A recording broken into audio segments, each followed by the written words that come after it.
Hello, Hello. everyone. Good evening. Hello. And good evening to all of you that are on. Let's see who's in the chat. Let's see. This is Wednesday, January 15th, and the theme tonight is the power of love. And we appreciate all that are coming on tonight. Going to go to the chat. Give me a second and see who's here. All right, here, I gotta lower mine. Okay. Okay, wow, we got a lot in the chat. Thank you. Hello. We have John Marciano, Jane Spitfire, and San Diego Pimo. Culty Talk. Yep. Jeannie Hello, Jewel. Debbie.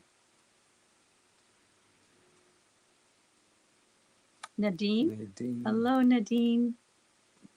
Lisa Princeton from New Zealand. Steen. How do you say it? Is it Steen or Steen? Could be Steen or Steen. Yeah, one. And also Rebecca.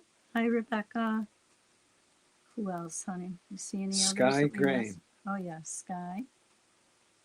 Wow, we got Thomas. a lot on. Ruby Quinn. Ruby. And Thomas is on? Just Teresa. You saw Thomas? I saw Thomas. Oh, nice. Oh, yeah. Hi, Thomas Hodgson from Nebraska. No, not Nebraska. I forget. Thomas from? Tell us where you're from again, Thomas. Sorry, I know we met you in person. Yeah. And Lisa Princeton is from New Zealand. Thank you for clearing that up. Okay. Well, we got a lot on. Thank you for all coming. Yes, please hit the like button, everybody. Culty Talk. Yeah, it helps the channel to grow. And we're glad you're here. And it's your feelings and thoughts that we're interested in too. So we have something we like sharing, and we like what you share as well. Yep. And also Delivery 7 just joined us. So as you come in, we welcome you. We're going to get into our birthdays. This is January. And the month of January, we have quite a few birthdays. So starting with January 4th was Keith Bush. January 5th, Jasmine Hernandez.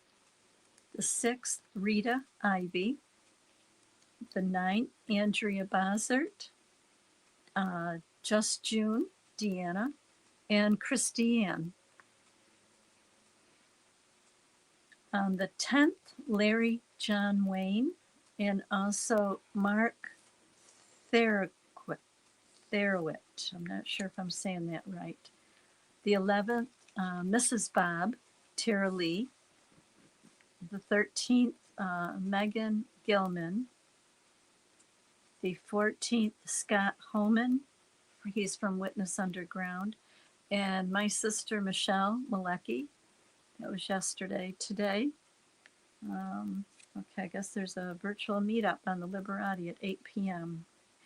16th, Joanne Britt. The 18th, Jeffrey Blewett. 20th, Alyssa Watson. The 21st, Gigi Gilbert. The 22nd, Sarah. Yeah, that's an anniversary. Oh, you don't? Okay. Yeah, not mixing. Yeah, usually we separate it. Sarah Reynolds on the 22nd, her daughter. And Jack Vaughn. Jake. I wrote that wrong. I'm sorry. Jake, not Jack. I wrote it fast. My fault. Gotta be slower. Okay, Jake Vaughn. The 23rd, Jason Benton. You want to do some?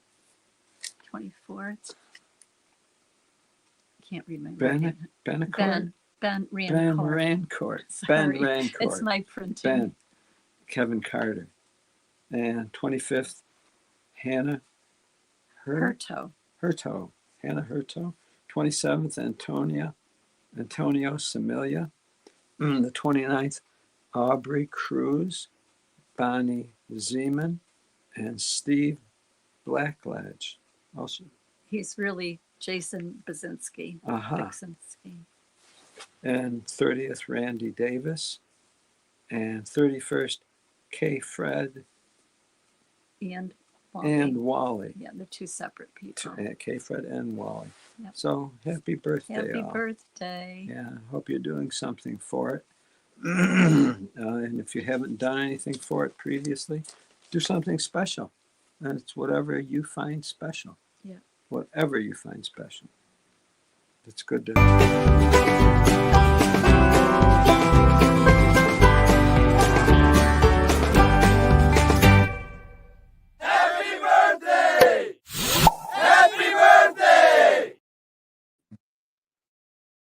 Happy birthday. Happy birthday. And welcome Tony's Kitchen, Ricky Bobby, and who did we miss? Rob Burns. Thanks for coming on, Rob. Let's see. Also, yep, I think we got them all. If we missed your name. Rebecca. Yep, Rebecca Wise. Ruby Gestures. And we also have, let's see, an anniversary, 2 anniversaries for January.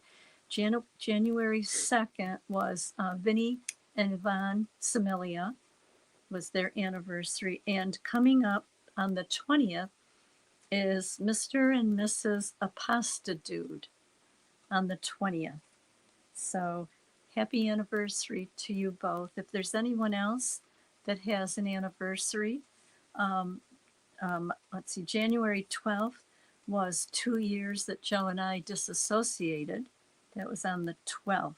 2 years. 2 years, yep, 2 years disassociated. So we have a little anniversary song too. We're about to have a beautiful time. About to throw a party tonight. Hey, it's been a really long day for me. I should be living my life. Hey, because time won't wait for me. I ought to throw a party tonight. Hey, me and my friend, and I'll be happy that I made it. Yeah, to the end of the day, that's right. So I guess I throw a party tonight. Hey. And so those are our anniversaries. And I also want to say hello to, I just saw a new one here. Where did it go? Oh, Beverly Harward. Welcome. And I think we got the rest of you. We also want to send out some positive vibes, positive energy to a few people that are either ongoing or just recently, but we know our friend Celeste in California. She's still hanging in there, and she's trying to be very positive. Linda in Virginia, she had some emergency surgery, so she called us the other day, and it was good to talk with her. And also Nancy Sardo Scott, we want to keep her in our positive thoughts. If you pray, however you do it, just keep these folks in your thoughts. Just to be remembered is special. Yeah, and if it's so special that if you're forgotten, it's terrible. Yeah. So it's much better to be remembered. And so we remember them and bring them back into our minds. And so we love you. Yes, we do. So, all right. Mm-hmm. So you want to get right into the video? We had yesterday. Yesterday we had an interview. It was yesterday. It was yesterday. That was it. Yeah. Our local radio station, which we've been on, this will be a total of 3 times. We did it twice in 2023, and we have a nice relationship with the announcer. Yeah, they're very concerned. Very concerned.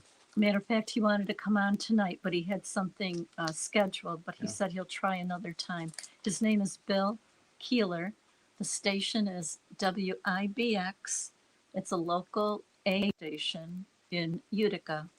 So And we, you can access that station on YouTube, mhm. Bill Keeler Show, Keeler program show.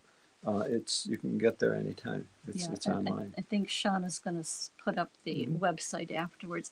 So we were actually in the studio this time. The first 2 times we were not. So anytime you want to start it, Shauna. Maybe people are bringing their own soap in. Cyno, CYNO, your fear of dogs. Huh. Yeah. Because I thought it was a signet, which is SYN. Which would be, SYN. that'd be a swan. Yeah. Yeah. And that's why I broke up with my first boyfriend. He was That'll afraid do of my it. dogs. He was afraid of the dogs. Mhm. He was a Yes. sinophobe. All right. Maybe it's a sign. Maybe it was a sign. We'll give you the all-in-one food and fun card. It's a $25 gift card. Good at all the restaurants associated with the Comets. Yes. That's really cool. And also, it's a Utica thing, kitchen and bar. Have you been there yet? If not, you should I check have it. not, but now I will. You should definitely check it out. It's a $25 gift card. Stand by. I'm going to give you to Megan, and she's going to hook you all up on all of this, okay? Appreciate you. Thank All you. right. Thank you, Justin. Wow. And Megan, he's all yours. He's all yours.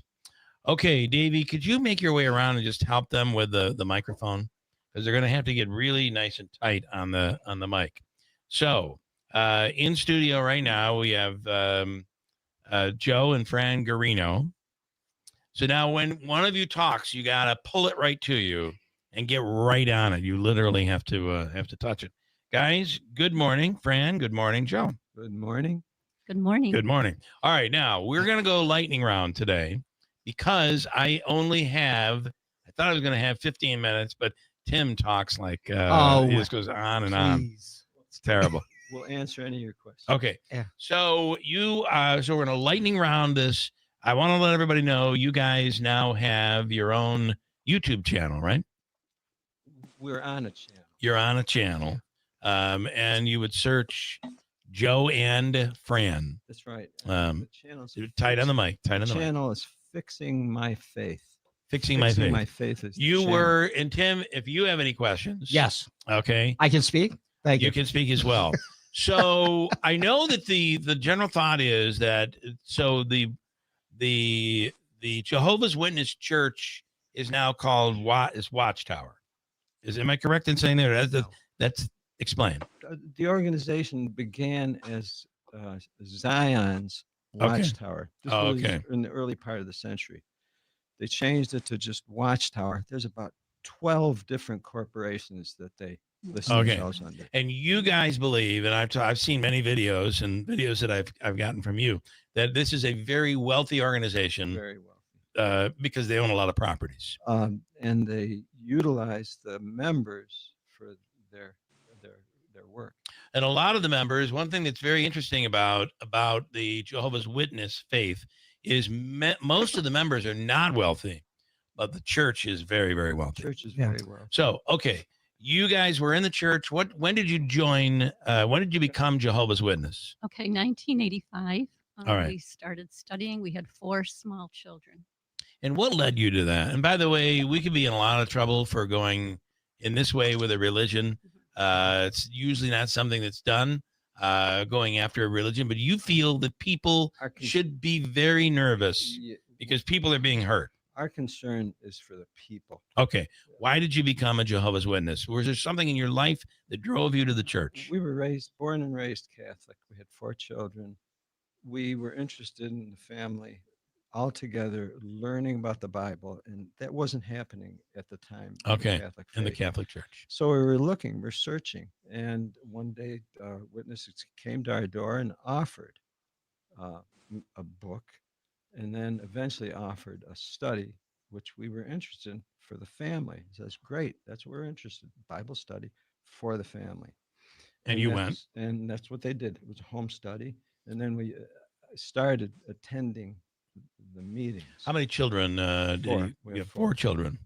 And Fran, you went to the church. Yes, we did. And your family, your kids grew up in the church. Yes. Talk about that just a little bit. They're called born in. Born in. See, we were not born into that. They were born into Your it. kids were, because Their you kids were. became. That's Fran, right. grab the mic from him. Okay. The people are very nice, and that's what attracted us to the organization. Okay. The people are very, very nice, loving. All right. Now what made you want to leave the church? We were watching the organization systematically become more corporate, Okay. not like a religion, but like a corporation. I went to Coffee school Talk, for great business. job, I got Joe and business Fran. background. And I said, this is more like a Sandy. business. And they are absolutely Yeah. corporate business. They were becoming more and more corporate, more authoritative, less churchy, if you know what I So mean. you decided. Now, how old when you decide to leave the church? How old are your kids? Okay, so our children were in their early 40s, late 30s. Oh, okay. So And they're now we- adults No, with Yeah, with their own children. right, No no children. children. No children. No children. But we were 70, so we were old to leave. And how many years ago was this? 3 years ago. Okay. So this is very new. So you decide to leave the church, and now this means you have lost your family. What happens, again, the reason we left is when we found out that Australia, through the Australian Royal Commission, was a government investigation on pedophilia. There were, at the time, They found that there were 1,800 victims with 1,000 abusers over the course of maybe 20 years. I'm not In sure. the Australia? exact- That was in just Australia. just Yeah. Australia. that was You believe just this is Australia. covered up, very much like what Absolutely. happened in the Catholic Church, but it's been Ab- exposed. Absolutely. You feel it's going on in See, in they this were- church. Most people don't know much about Jehovah's Witnesses Right. because they were very It's secret. very quiet. Very secret. But Yeah. now with the internet, they're not so secret Yeah. anymore. Go ahead, Fran. Oh, I was just looking on we have followers that are following us right now. We told them that we were going to be on the Okay. program, All right. but they said get closer to the mic. Get closer to the mic. Okay. Yeah. Can you thank them for me? right. Thank Okay. you. All right. I have 8 minutes, so let's move. Davey, I want to go right to the top. Do whatever you have to do. Okay. So you try to leave the church. You've now lost your family. I think this is very important. You're in your 70s. You now do not have contact with your children? Their policy is for anyone who leaves, or either purposely leaves, or if they're what's called disfellowshipped, they basically coerce the members to shun that person. All right. That means they're as good as dead. So you do not have None. contact. Zero. for Do 3 your years. kids now have kids, or they don't have No, kids? no All right. children. Wow. Fran, have the two of you or your husband, ever witnessed? Because one of the things you told me is you feel there's pedophilia in the Mhm. church and it's being covered up. Yes. Have you ever witnessed something like this, or you just believe it is happening? Okay, personally, no, Not we like did this. not. We asked our children, they said no, but there's something called repressed memory that if it happens to a child, they can just block it out. Well, that's- But all right. we have talked to many people that have been sexually abused. And there's a They case, say themselves that Yes. they have and been. there was a Yes. case right in Rome Yes. that is documented. But what happens to that case? Does it go to the authorities? No, it does not. In the case in Rome, it did only because the daughter-in-law reported it. Okay. Most cases not. Otherwise, their corporate policy is to go to their lawyers first and then take care of it in house Okay. because they're protecting a corporation. Have you tried to reach out to your kids to? Oh, absolutely. You have. And tell us Absolutely. about that. No contact. Absolutely none. No response. In the beginning, they were warned by someone that your parents are into something very dangerous. So right away, the shunning, they call it shunning, starts where, no contact. No You feel you were into messages. something dangerous within the church. Oh, it's- Leaving the church, you felt that you were. Well, you were escaping. We had so much evidence. And if you go on YouTube and just look up ExJW, you'll see thousands of accounts. X, which is EX. ExJW. JW. Do you have any EX. questions, Tim? Yeah. So, I guess I am surprised in regards to if this pedophilia is going on, that at some point in time, the lawyers are going to get involved. Oh, I they mean, have been. that's, Oh, they have I don't been. care how long it's going to be, but if there's money to be made in regards to it, they're going to jump into this. thing. Okay, in the case of Pennsylvania, the Attorney General Michelle Henry, right now they have 14 they were Jehovah's Witness men that were convicted of And pedophilia, it's ongoing. and they're in the courts. So it's that's just ongoing. one example. Well, I think Wow. I'm not sure that the churches, they go after people who are No. pedophiles. No. What happens is if the church becomes a safe place for the pedophile to And just go. move them around. There's a terrible, Yeah. there's a terrible connotation that has, that it's a pedo paradise because they know that they'll be protected. I always wondered as a kid, we had Jehovah's Witness kids in our no birthday, Halloween, they had to leave, none of those celebrations. That is the way of the church, right? Yes, it is. It is. And they're trying to go through a change now because they're being heavily scrutinized Yeah. by different states and Not countries. to cut you off. I also read that there was in the last year or two, there was a statement made by the church that they would no longer practice shunning. That's not true. Okay, talk about that. See, their policy, Tight on the mic. their policy may be to not shun, but everything that happens in the congregation is each member knows that if they maintain contact with the person who's separated, they will get shunned Okay. because they're afraid that they'll get shunned if they don't shun. Or at the very least, they'd be out of favor. They get They shunned. get shunned. Yeah. Okay. Okay, so just recently, because of the country of Norway stopped giving funding to Jehovah's Witnesses because of the shunning, so they changed their policy just I a little see. bit. Okay. So someone goes into the Kingdom Hall, they can say a greeting, they can say hello, glad to see you here, but that's it. All right. They lose millions of dollars because they're being rejected basically by the country. I want to ask you as I'm running up against the clock, 2 minutes. And then I want to direct people to your YouTube and give them your web address. How when you've come out publicly Oh yeah. in the last 3 years, you guys have been very public. Purposely. Have you had any repercussions because of that, other than your children? Well, immediately with the repercussion was that the same elder that basically sweet talked us into the congregation is the one that went behind our backs and immediately told our children, that we were dangerous. You were bad because you were leaving the It church. started immediately. Have there been any threats? No No. threats. All right. No. And they basically are saying you guys are a couple of kooks. They call us apostates because we actually spoke out against the It's Okay. not like we just did something and left. That Yeah. wasn't An the case. apostate is like someone that should be stoned. Yeah. Like a Judas. That's kind of, Yeah. to a that's certain extent. basically. Yeah. Uh, The church believes in heaven and hell, the same type of, not really, different. No, that's different. Okay. You can go on their website and learn all about them. It's jw.org, and they promote it heavily. All right. And your website is ExJWFriends.com. Yes, that's one of the websites. Yes, you Go can ahead. go on there. Joe. Go ahead. but the one where we have our program every Wednesday at 7 is on fixing my faith. Fixing My Fixing Faith. My And Faith. that is on YouTube. It's on YouTube. Fixing Okay. my faith. Fixing My Faith. Yeah. You can find that at there by searching also at Joe A-N-D Fran, at Joe and Fran. Anything else? Joe and Fran, you want to give out your phone number? I'll we let you do that. Because we have a local meetup as well as we do meetups all around the country.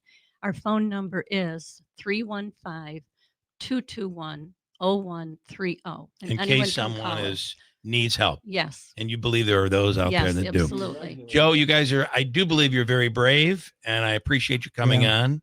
Thank you. Our concern is for the people. Thank you. All right. We have news.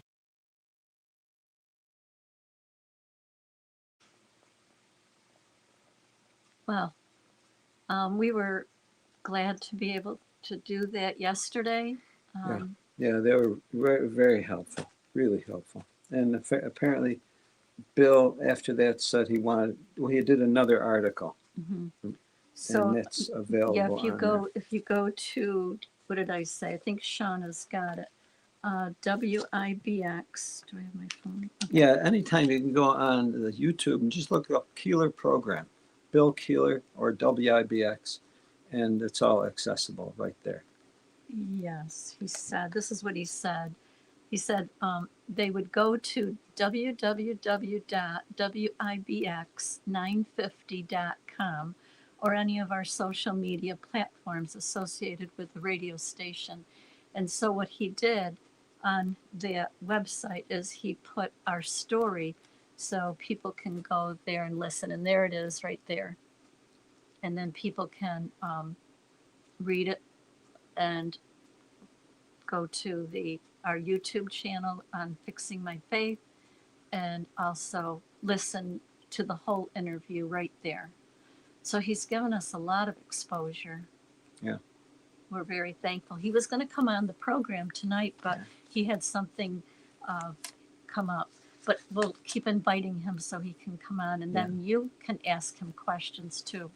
He's very knowledgeable. He's kept up with it. We send him videos all the time. And incidentally, this is something that anyone of you all can do in your area, because people in your area do not know about you. Mm-hmm. They do not know about you. They've been very secretive, except for the fact that you've gone to their doors, but they don't know anything about you until you let them know and share it. They need to know. They need to know. The way we got connected with Bill, when we went to our lawyer and the radio station, they do a lot of work together. Matter of fact, that money question, that's a promotion by the supported. lawyer. Yeah, promotion by the lawyer. So as soon as we talked to the lawyer said, you should go on the Keeler show. And we go, I don't know if we're ready for that yet. So we waited until we were disassociated. Yeah. And at the same time that killing in Germany happened. Germany. We told Bill about it because, we were texting back and forth for a couple of months and we said, we're not ready yet. But after we disassociated and after there was that killing in Germany, then we said, okay, Bill, we're ready to go on now. And we did. Yeah. And that was in 2023. Yeah. So there was a time lag in between. mm-hmm. So from the time that we discovered that there was pedophilia and they were hiding it, and to the time that we officially left, there was about a year. Mm-hmm. And we were PIMO for about a year. And basically PIMO is physically in, but mentally out. Mm-hmm. So in other words, there was a conflict going on. We were there, but we didn't want to be there.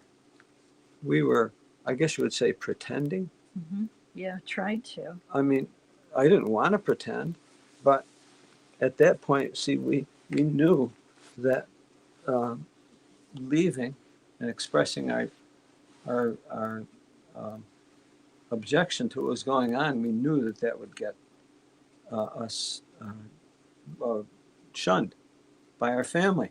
Well, we're not interested in losing our family, but we also weren't interested in basically presenting ourselves as dishonest, like there, but not believing in it. I mean, that's not the way I wanted to know myself. We didn't want to know ourselves as dishonest, hypocrites. As it is, our children started to realize that, you don't seem like you believe in what you used to believe in anymore. And they were right. They were right. But see, at that point, we realized that there's really no saving our family at that point. And we realized any love that we were going to either show or receive would not be from that organization. There would be no love that we would receive from that organization, nor would they accept any love from us. And so if you think about that, that's a terrible situation to be in, where you're left with the need for love and the need for your love to be accepted by someone, like your family. And that's exactly what the situation that PMOs are in. We know that. We know that. You are in. And frankly, you don't want to lose the love of your family, your children, your friends. Of course you don't want to. But unfortunately, they don't feel the same way. If they do feel the same way, they'll show it. They will show it. If they don't feel the same way, they'll shun you. And see, that in itself is the test. That's the test of quote unquote, who loves you. Who loves you. And we realized that in order for us to show love, it would have to be to those that needed it. And that was the other ones that were out. The other ones that registered their disapproval of what was going on. The X's need the love. The ones who were disfellowshipped, we realized, needed the love. And at that point, we realized we want to actively help reconnect the people that were being split apart. And that was needed. And we put our number out there, our phone number. We weren't the first one that did that. There was another friend who was an ex-elder who interviewed, and he put his phone number out there. We called it his number. And from that point on, we decided we will do the same thing. We will put our number out there. And thankfully, others were connecting. Just to back up a little bit, after we did that first video, and then we did one at the day after the Washington D.C. in 2023, Be Free 2023, that WIBX, I don't know if the Kingdom Hall contacted Keeler or Keeler reached out to one of the elders, but one of the local elders, we know him, came on and they did a video, and Bill wanted to ask him about what we were talking about, and he refused to talk about any of that. He was just there as a PR promoter, talk about JW.org, about going back to the Kingdom Hall, just like we've seen other PR programs, and that's all he wanted to do. But a couple of the ExJWs picked it up. They picked up that interview, and it went viral because Such here's a bad this interview. this elder comes on and he won't answer any of the questions, and he said, "Oh, that's above my pay scale," and he oh no, I can't go there. And so Bill had his hands tied. He was couldn't do anything. He was disgusted with that. And so, if you want to share the truth and share the information, people are interested in it, and they need to know. Yes. These are people Yes. out in the society that you were connecting with, but they don't know the details that's going on with you. They don't know that you, for example, are either out and being shunned, or they also don't know that maybe you're PMO and you don't want to be shunned, and that you don't know what to do. They don't know that. But see, the more people that understand what's happening, the more public opinion can basically provide the kind of support that everyone needs to be courageous and to make the steps you need to take. The more people that show their true feelings about that organization, well, the faster that the more people can come out, the ones that want to come out. See, right now, the biggest thing that's holding people in is fear. They're afraid. Yeah, I understand that. Who wants to lose their family? No? Did you want to lose our family? No, that was our greatest No. fear. And that's why we were PMO for about a year, because we wanted to have contact with our children. But little by little, they were shunning us because, the elder CO told them that your parents are into something dangerous, they had a not a warning. They had a warning talk Mhm, about us, mhm. and then our daughter called up and said, "Do you believe that? Do you believe the faithful and discreet? No. Do you believe the governing body is God's God's spirit anointed on the earth?" And Joe and I, at the same time, we said No. no. No. And right away she said, No. "Well, I'm sorry, we won't be able to Mm. have any more communication." So that was it. Yeah. So that was even 8 months into it. It wasn't even a full year. So she was shunning us. Our son said to Joe, "The only thing I want to hear," and he's an elder, and Joe said, "The only thing you want to hear? Well, then I have nothing to say." And that was the end of your conversation with him, and you hadn't talked to him He since. didn't want to hear anything else. He just, I knew what he wanted to hear. Well, it's like, well, I'm not going to lie. Said they didn't want the truth. Yeah. They don't want the truth. No. And this is where we're starting to realize that people came into that organization. We came into that organization expecting truth. Instead, we found basically lies and abuse, criminal abuse. And now it puts people in a position that, well, they never wanted to be in. You see, you or I, we didn't enter that organization to be exposed to people that lied.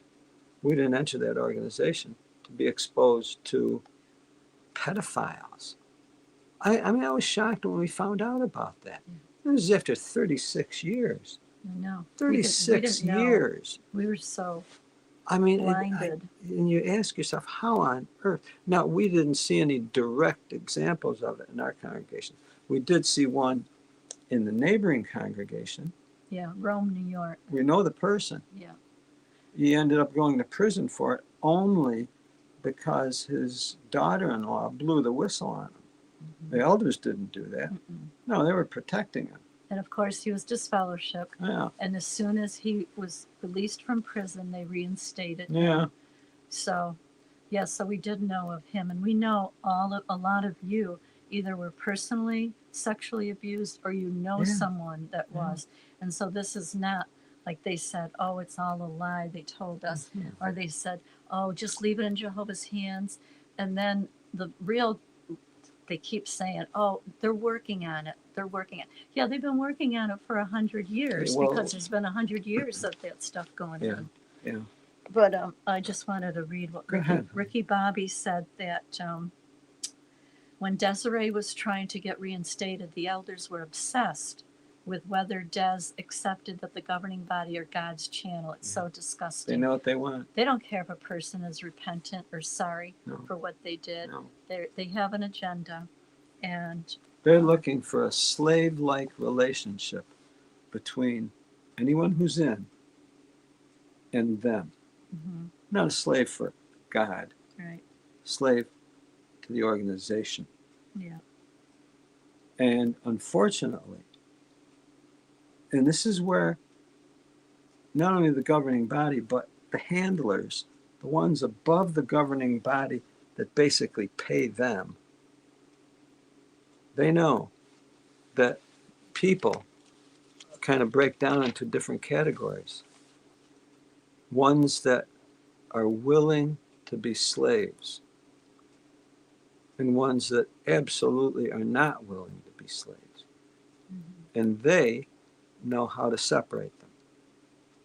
And that we've come to realize is the separating of sheep and the goats. So in other words, I mean, am I a sheep-like one that would want to stay in nice, safe in a corral and have the shepherds protect me? Am I that? Or am I human? I'm no sheep. I'm a human. But see, if I'm anything, I'm more like a goat that would roam around and have freedom. Now, I'm not a goat, but I'm not a sheep either. I'm a human. And unfortunately, what they were doing, and this is where we kind of missed it in the beginning. Joseph Rutherford, the second president of that organization, he red-pilled everybody. He stated flat out in his bold, prideful way. He said, religion is a snare and a racket. Well, he knew what he was saying. But you didn't. We didn't know what he was saying.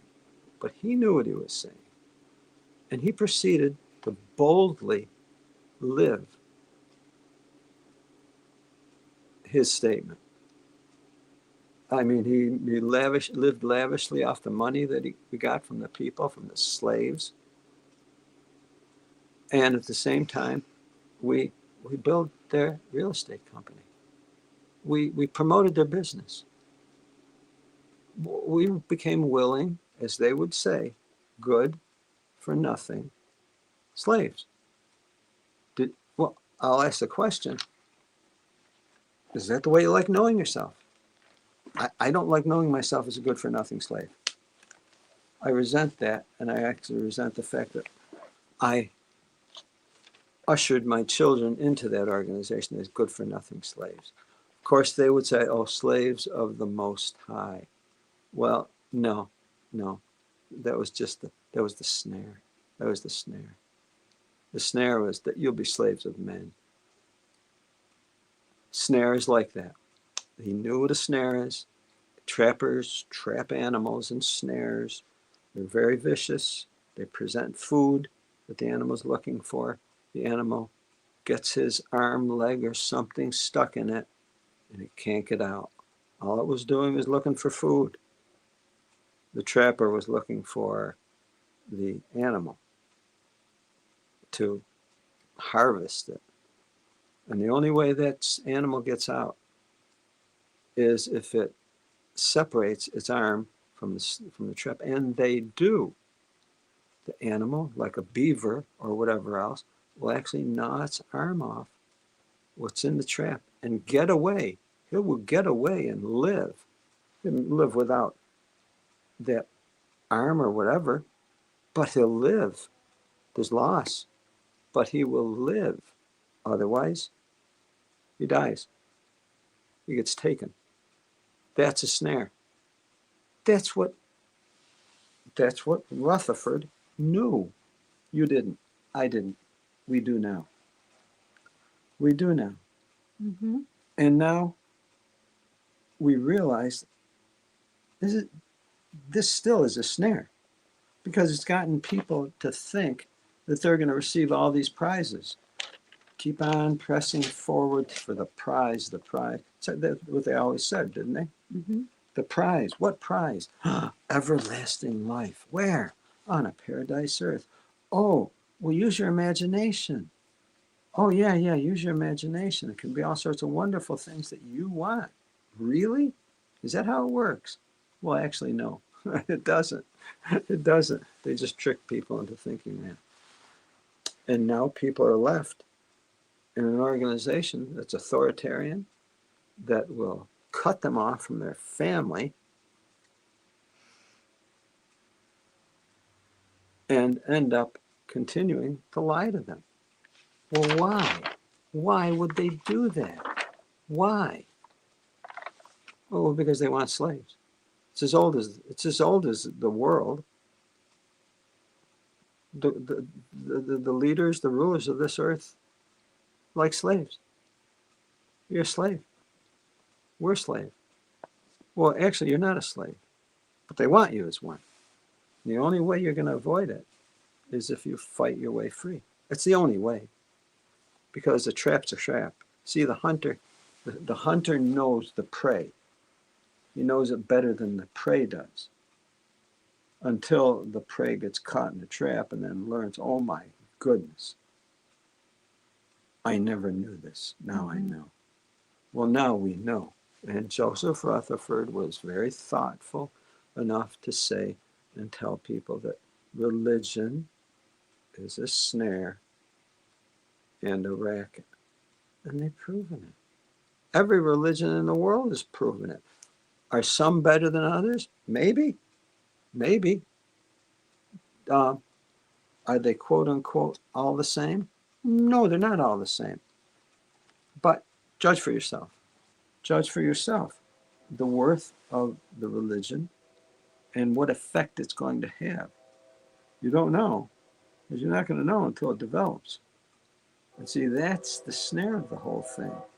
There's no guarantees. Oh, they're going to offer you a guarantee. Oh, yes, yeah. They're going to offer you a guarantee. Okay. You're going to get it in writing? No. You're going to act in faith. That's what you're going to be urged to. You're going to be urged to have faith. Yep, have faith. They want you to have faith. Good. Well, I mean, we still have our faith. We do. Yeah. We haven't do. lost No. our faith. We lost that religion Mm-hmm. because we realized that religion is a snare. It's dishonest. It's a fraud. It's criminal. Well, that's not my idea of an organization to place my faith in. Now I know. I didn't know that before. Well, what about others now who are still in? I know some of you are still in.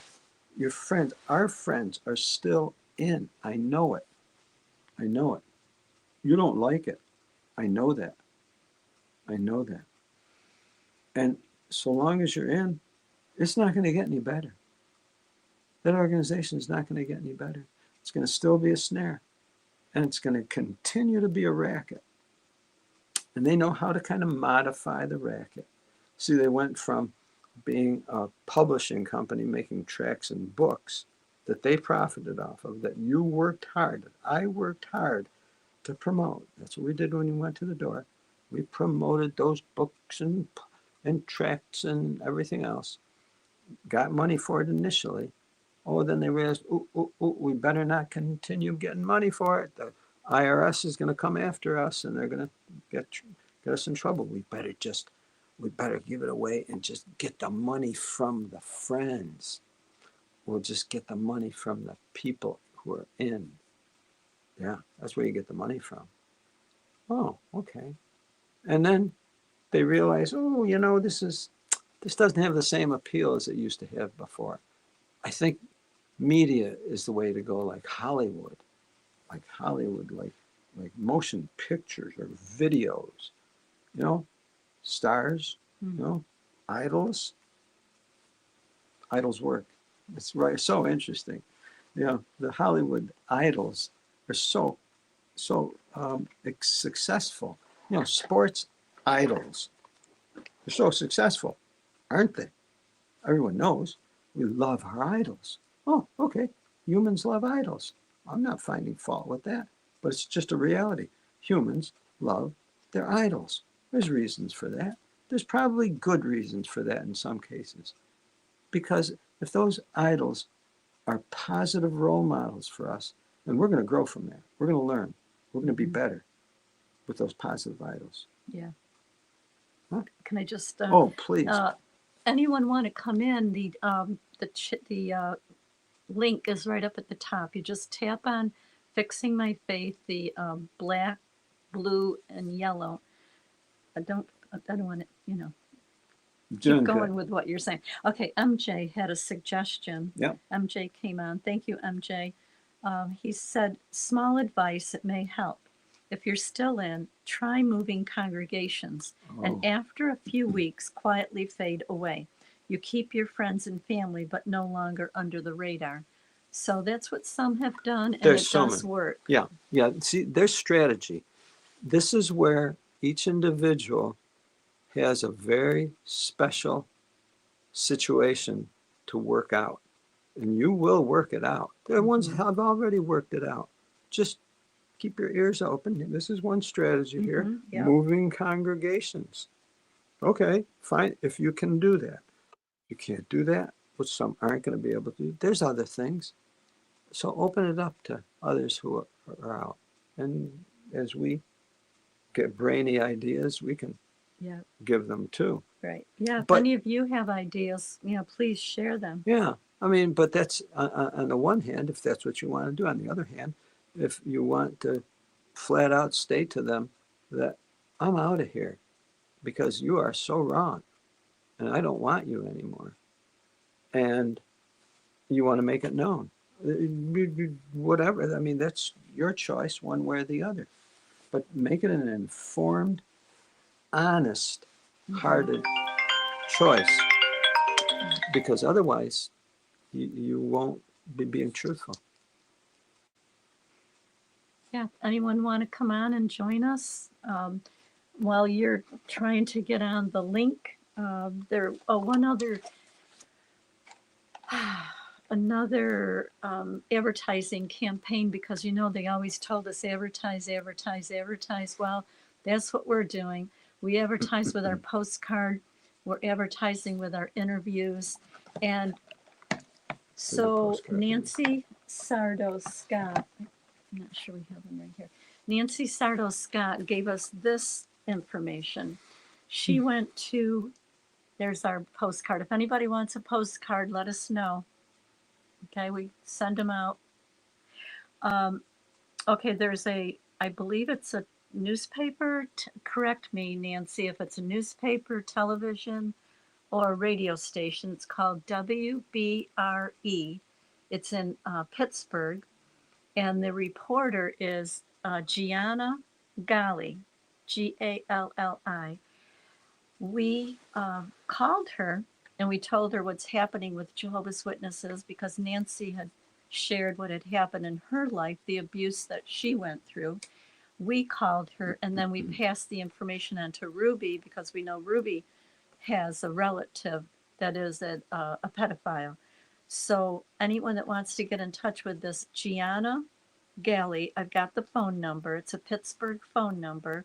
And she was very interested. She had never heard about Jehovah's Witnesses. And she's right in Pennsylvania.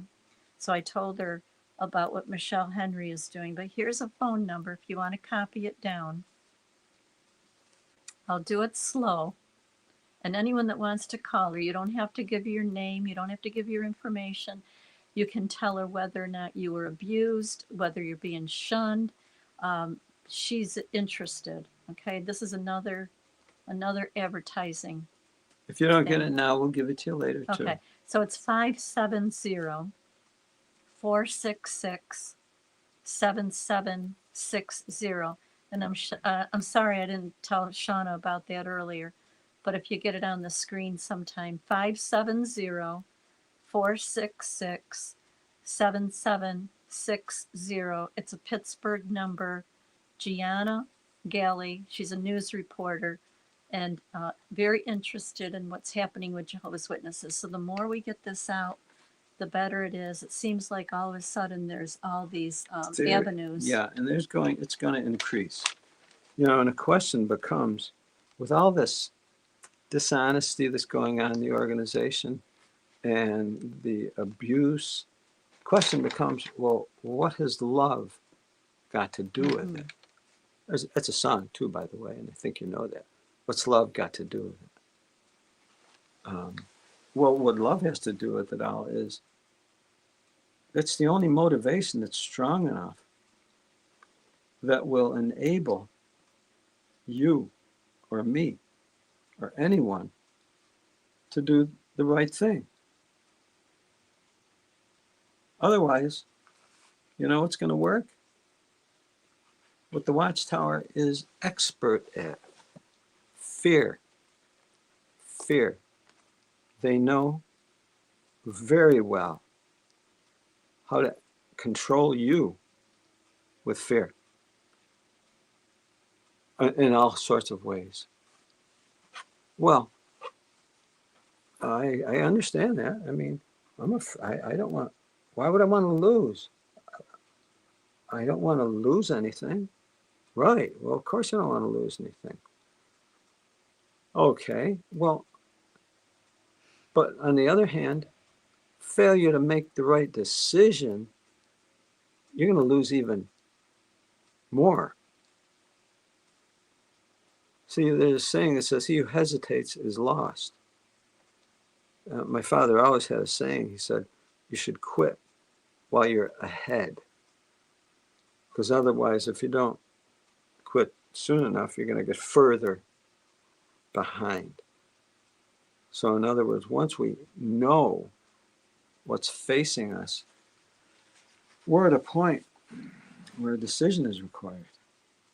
And we never planned on being in this situation. You never planned on, look, you planned on, most of you probably planned on being, I don't know, petting pandas by now. Not happening, is it? Or maybe, you know, going back to your youth. Well, nobody's going back to their youth here. Millions now living or dead, or they're still living, or they're disgusted because anything that was spoken from that organization was a lie. Oh, well, now what? What do I do now? See, you never planned on being in this kind of a double bind situation. Well, who did that? It was someone who knew you better than you knew yourself. Someone who knew me better than I knew myself. And frankly, they didn't love me. They didn't love my family. And they didn't love you. And they don't love your family. They just want you as a prize, as a slave. That's why Rutherford said, religion's a snare and a racket. It's going to snare you into their prize. They get you, and you lose. And at the same time, they're going to benefit. Because they're going to get everything out of you that they can. Oh, and they did. We built their organization.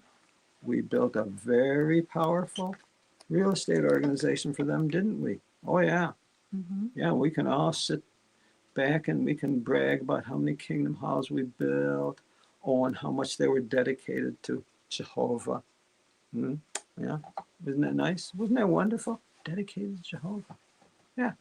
Oh, and then in the future, they were sold off. Oh, who knows what they're sold off to? Maybe a church, maybe a bar, maybe a tattoo parlor. Who knows? How's that for being dedicated to the Most High? You ever heard so much BS in your life from any organization? Well, see, that's the kind of organization that it ended up as. Now what? Now what? Oh, I don't know.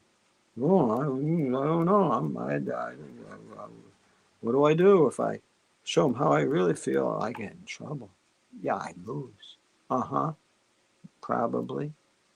But if you don't, you're going to be a liar. You're going to end up, and if you remain in, you're going to live untruthfully. You didn't plan on going to that organization to end up living untruthfully. No, we got in that organization so we could live what? The what? The truth. The truth. The truth. Oh, the yeah, truth. yeah. And if you want to remain in, you're going to end up living a lie. Oh my, that's a trick, isn't it? How's that for a trick? And the longer that remains, well, the longer you live untruthfully. We've got someone here. I can't read coming it, in. but It's Bob. And Annie, if you can hear us, Annie, you need to turn Where's on your Annie? mic. She's not there yet. But oh, okay. Annie, you need to Annie turn and on your Bob. mic. And Detroit, are you still there, Detroit? Please Calling come Detroit. in. Calling Come in, Detroit. Hi, Bob. Good evening, guys. How are you? Good. And Annie's on too. Hi, Annie. Hello. Hi, Annie. How are you? Okay, we talked a lot. How about you guys? Well, I really enjoyed your interview. Yeah, that's got to stir things up a little bit. You keep doing that. Yeah. So, but yeah, your topic about leaving is hard. In my case, I simply faded away. COVID made it real easy to do that. Yes. It did. And Yeah. so I took advantage of that. And I'm not shunned or anything because no, I haven't taken any direct action as of yet. And congregation hasn't. They've had no cause to. Actually, I run across people from time to time, and it's always very pleasant in my case. That's And beautiful. Yeah. I only have I have very small family, and I'm not shunned by that person. I'm soft shunned. We don't have a lot of contact, so when we do, we have to keep it cordial, and because the person is in all the way, and You know, Annie, what I was thinking, to interject here, you said that they don't shun you directly out and you still have kind of cordial. You know, it may become where the ones who are remaining in kind of get the drift that shunning is yesterday. It's so yesterday, and that they're going to kind of like drift out of it. I think that's a possibility. Yeah. We're listening, we're watching a lot to what's Yeah. going on, and we're hearing more of that. Annie, Jane Spitfire says, Annie, do you not go? You are considered apostate and soft shunned. No, Well, no, I don't. I don't go You're at not- all. No, You're you not don't go. considered apostate. No, and No, you're I not considered apostate. No, you just don't No. go. I just don't go, and I'm not real vocal, though. I don't miss a chance to speak out in a private setting. Yeah. I don't Yeah. go. I don't go public, but no, I'm not ashamed to speak out about things. Everybody's going to have their desire. It's their own expression of love, and that's powerful. That's powerful. Mm-hmm. And I know, Bob, you had, a lot of, we talked to you on the phone a lot. Hi, Linda. Hello, Linda. You got on. Hey, congratulations. Hi, Linda's Linda. Hi, guys. forever. And Yeah, hey, thank you. my son is home, so I asked him to help me. Oh, Oh, man. thank I've you. been That's a wanting to good do this start. since day one. I know Oh, you man, did it. what a Thank treat. you. Thank you for helping. Yeah, no problem. Good to see you Yeah. guys again. And No, you you too. too. Wow. Yes. Let's see. Linda was never a Jehovah's Right. Witness, nor her son, but they have been such supporters of us from day one. We just love them and her husband Matt. And we do the sandwiches. We make sandwiches for the homeless with Matt and Linda. It's actually coming up in February. We do every Thursday. Yeah. Yeah. Looking forward to it. Yeah. And Same I here. started working at the local food bank. I did today as well. And it's nice. It's a nice way to give to the community. That's Yeah. great. Excellent. It's always nice to give back. Yes. Oh, my. Yeah. Yes, it is. Yeah. And we have a lot of we have a severe problem of homelessness in the area. It's kind of crazy the way the city has handled it, but anyways, we do what we can. We can't control the city council. No. No. I was thinking about you guys, and you were talking about, and also you, Annie, as well, about the soft shunning and the fading, because we did something very similar. And recently, I had an interesting event happen where an individual who's full in is at the moment I think I have, well, at that time I had 2.5 is what I called it, that would still talk to me. And he came straight out and asked me, he's like, "Are you an apostate?" Wow. What do you mean? Get right to the And I point. was like, I mean, just right there, public, whatever, straight up question. And I'm like, wow. And I'm like, well, what do you think? I'm like, am I trying to subvert your faith or change your plan or take control of your life in some way? What do you think? And he kind of back and forth a little. He's like, well, he goes, I should probably preface that a little. And I'm like, maybe it might help. and he was telling me that another witness who had robbed me blind, taken advantage of me. I'm self-employed, and took advantage of my good nature. Never completed any part of the bartering projects. Just a full-on selfish piece of garbage. that for years, even his kids, he homeschooled his kids. He didn't even finish that.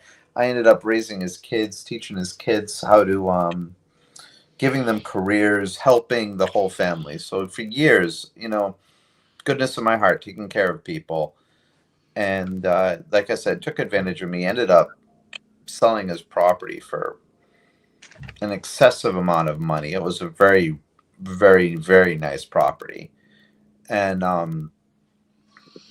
anyways, after taking advantage of me, calls up another guy and says, "Oh, I heard he's an apostate." And I was like, okay. I'm going to have to run quick in 1 second. But anyways, after saying this to the guy, calls me 4 days later and asks me for advice in my industry. After condemning me and saying that I'm a horrible person and everything, called me up and like, "Hey, can you give me some advice?" And I'm like, "Yeah, I can get." I didn't call him out, but a friend of mine was like, "I'm gonna have to call him out." But that's where I'm gonna have to cut it. I just got the Mrs. Bob call, so I'll catch back up with you in a few. But All as you right, come thank out, you. yeah, yeah, I guess that comes under almost under slander.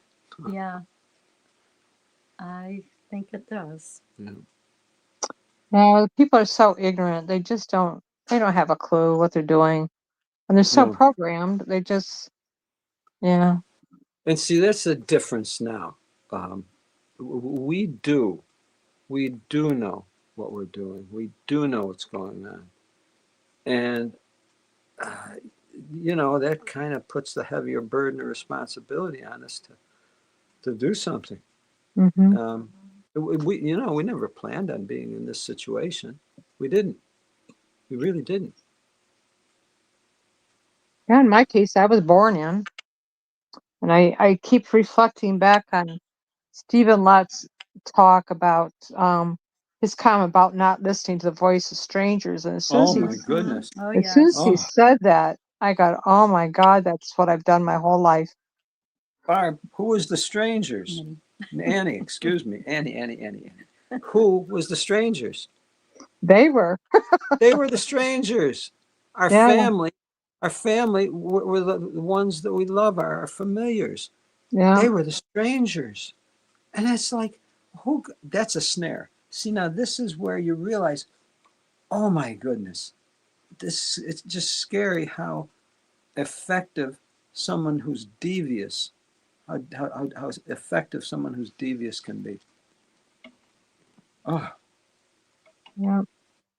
My parents were called on and they studied and they became witnesses. And of course, I was raised in it. And sure, you want to please your parents, and they wouldn't tell me wrong. They must know what they're doing. Of course. And then I grew up in it. I can't say I never questioned things. I did question a lot of things, but I stayed in it even through the hard times of my life. I stayed in it until 4 years ago, 5 years, going on 5 years now. Because I started fading it during COVID. Yep. Yeah, So it was 2020. So yeah, 5 years going on. Yeah. And it wouldn't even look the same if we went back. The men would have beards. The women can wear slacks. You can say a greeting to a disfellowshipped one, but if Joe and I were to walk in, I don't even know if they'd let us in the building. Oh, probably not. Because we're apostates. I've ran across a couple elders from my old congregation, and I'm told I'm missed, and I believe that's genuine. Yeah. Nobody pressures me though. Nobody pressures me. Good. That's good. In fact, I had an offer for a call from elders recently, and I said, I really appreciate your interest in me. I really do, but I'm going to say no. And he was shocked. Yeah. He didn't. Yeah. He didn't. He said, "Oh, really? Okay, bye." Annie, they're probably afraid of you, Yeah. you know, because even when you were in, you still stood up for certain things that you believed, Oh yeah, yeah. and you did I, question them, and they couldn't question Annie, the yeah. answer. maybe you heard me, but I really have come to understand now as the separating. It's really the separating work of, let's call it, the sheep from the goats, because we're not sheep. Yeah, and I think that's not just within the ex-Jehovah or the witnesses. I think that's kind of a nationwide, worldwide thing. I truly believe that. Yeah, I can see that. After you mentioned that, I thought, that's really kind of is what's going on. Some of the social things that happen in the country are to Yep. test and see how the Yep. populace is going to react to it. How And many see, people? they know what they want. Both the Mhm. government and the religions, they Right. know what they want. They want sheep. They want Yeah. slaves. And there are many that are, I've come to realize they're willing to be that way. They're willing. Yeah. Yeah. There are Um, people who do better in life with someone yes. telling them what to Yep. do and say and Yep. think and so on. I agree. I I have a agree. family member who's like that. I don't think they would know how to function in life if Yeah. they didn't have someone to run to and say, "What should I do? What should I do?" Okay, and fair enough. And we're not being critical of that either. But the point is, why should there be a punishment for that separation? Right. Well, Do you remember there was an article I think it was in '09, talking about the title of the article was about should you change your religion? yeah, Yes. yeah, And gave an example of someone who, in that case, wanted to become a witness and was persecuted because they wanted that. But the comment, however, was made that no one should have to choose between their family and their religion. yeah, yeah. Yeah. And I'm going, okay, well, that's two ways, These guys went back on everything they ever said. They didn't say except if you want to Uh, leave Jehovah's Witnesses, then that doesn't apply. I know. I know. No, Yeah. no, they'll say anything. They'll say anything. Yep. And they sound so stupid. I know that you guys listen to Surviving Paradise, one of my favorite podcasts to listen to. He's an ex-elder, and Yeah, he really digs deep and he exposes things. yeah. He really does. Well, they're exposing themselves. They are, Yes, they and are. he is nicely, displaying. Yep, you're right. He fillets Yep, them. yep. He kind of fillets them, doesn't he? Oh yeah, they deserve it. They deserve it. Annie, if you want to hold on, and Linda Sure. and Glenn, if you want to hang in there, we have a video. Yeah, it's not too long. How No, long it, is it? if we watch the whole thing, I think it's 24 minutes, but it's kind of like it gives everybody a break. How they use your energy against you Yeah. from the day you were born, Yeah. and how to break free. Yeah. So we'll see if what we it can means. apply any See of what this. it means. Okay, thank you, Shauna. And everyone. Want a break? Okay. Your eyes.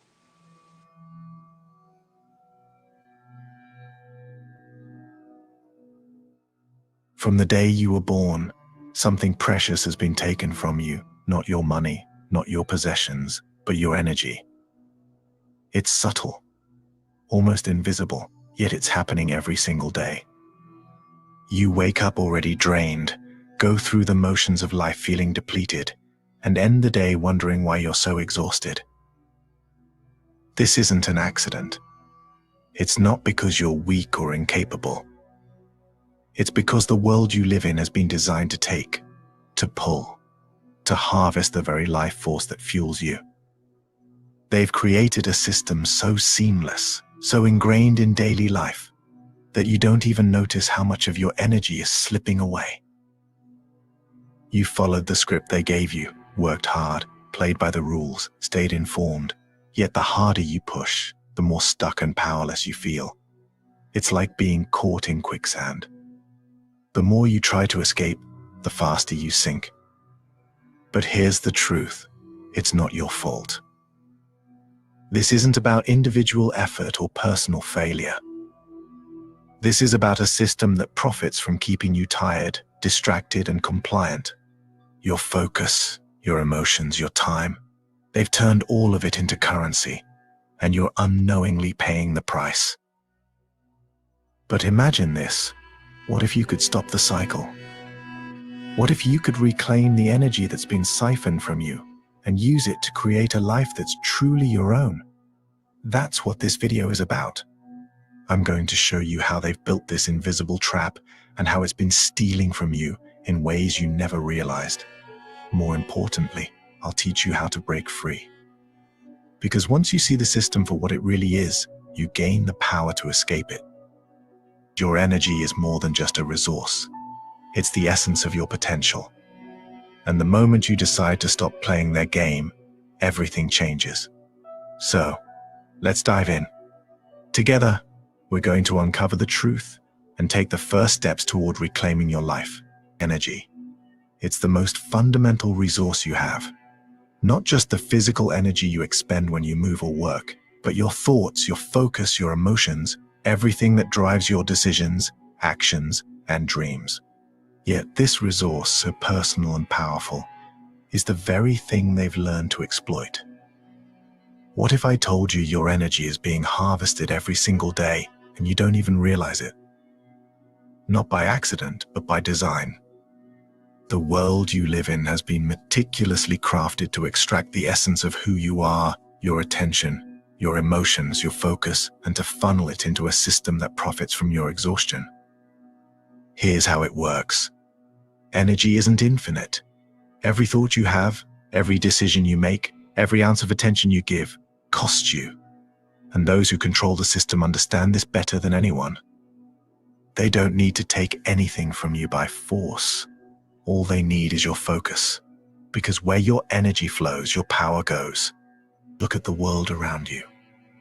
It's a game of constant distraction, designed to keep your attention fragmented. News headlines, social media notifications, advertisements, they all scream for your focus, feeding off your time and emotions. Your anger, your sadness, your excitement, every emotional reaction is fuel for their machine. But they don't stop there. They've mastered the art of division. They create conflicts, political, social, and even trivial ones, just to keep you engaged in the fight. Think about politics. Every election cycle, you're presented with two choices, red or blue, left or right. It feels monumental, as though your decision could change the world. But has it ever? No matter which side you choose, the system stays the same. The rich get richer, the powerful maintain their grip, and life, for most, doesn't improve. Why?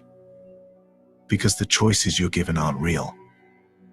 They're an illusion, a distraction. They want you to believe you have a say, to keep you invested in a game where the outcome is already decided. And this isn't limited to politics. It's everywhere.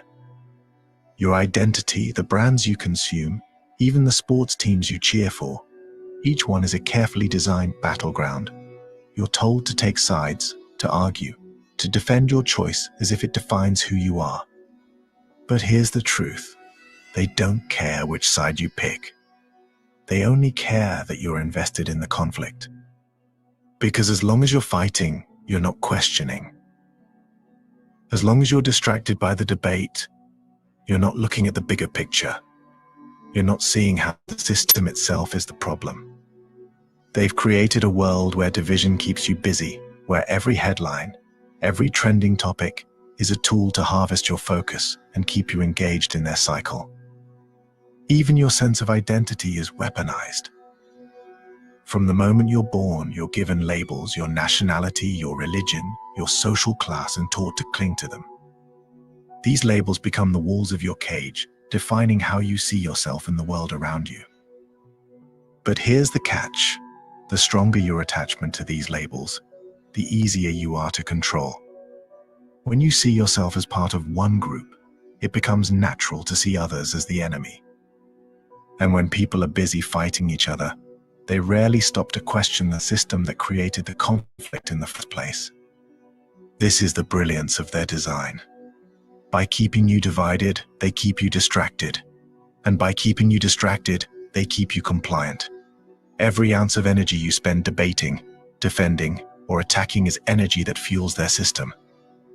So, ask yourself, are you truly making your own choices, or are you just playing the role they've assigned you? Are you fighting for freedom, or are you caught in an illusion that keeps you locked in place?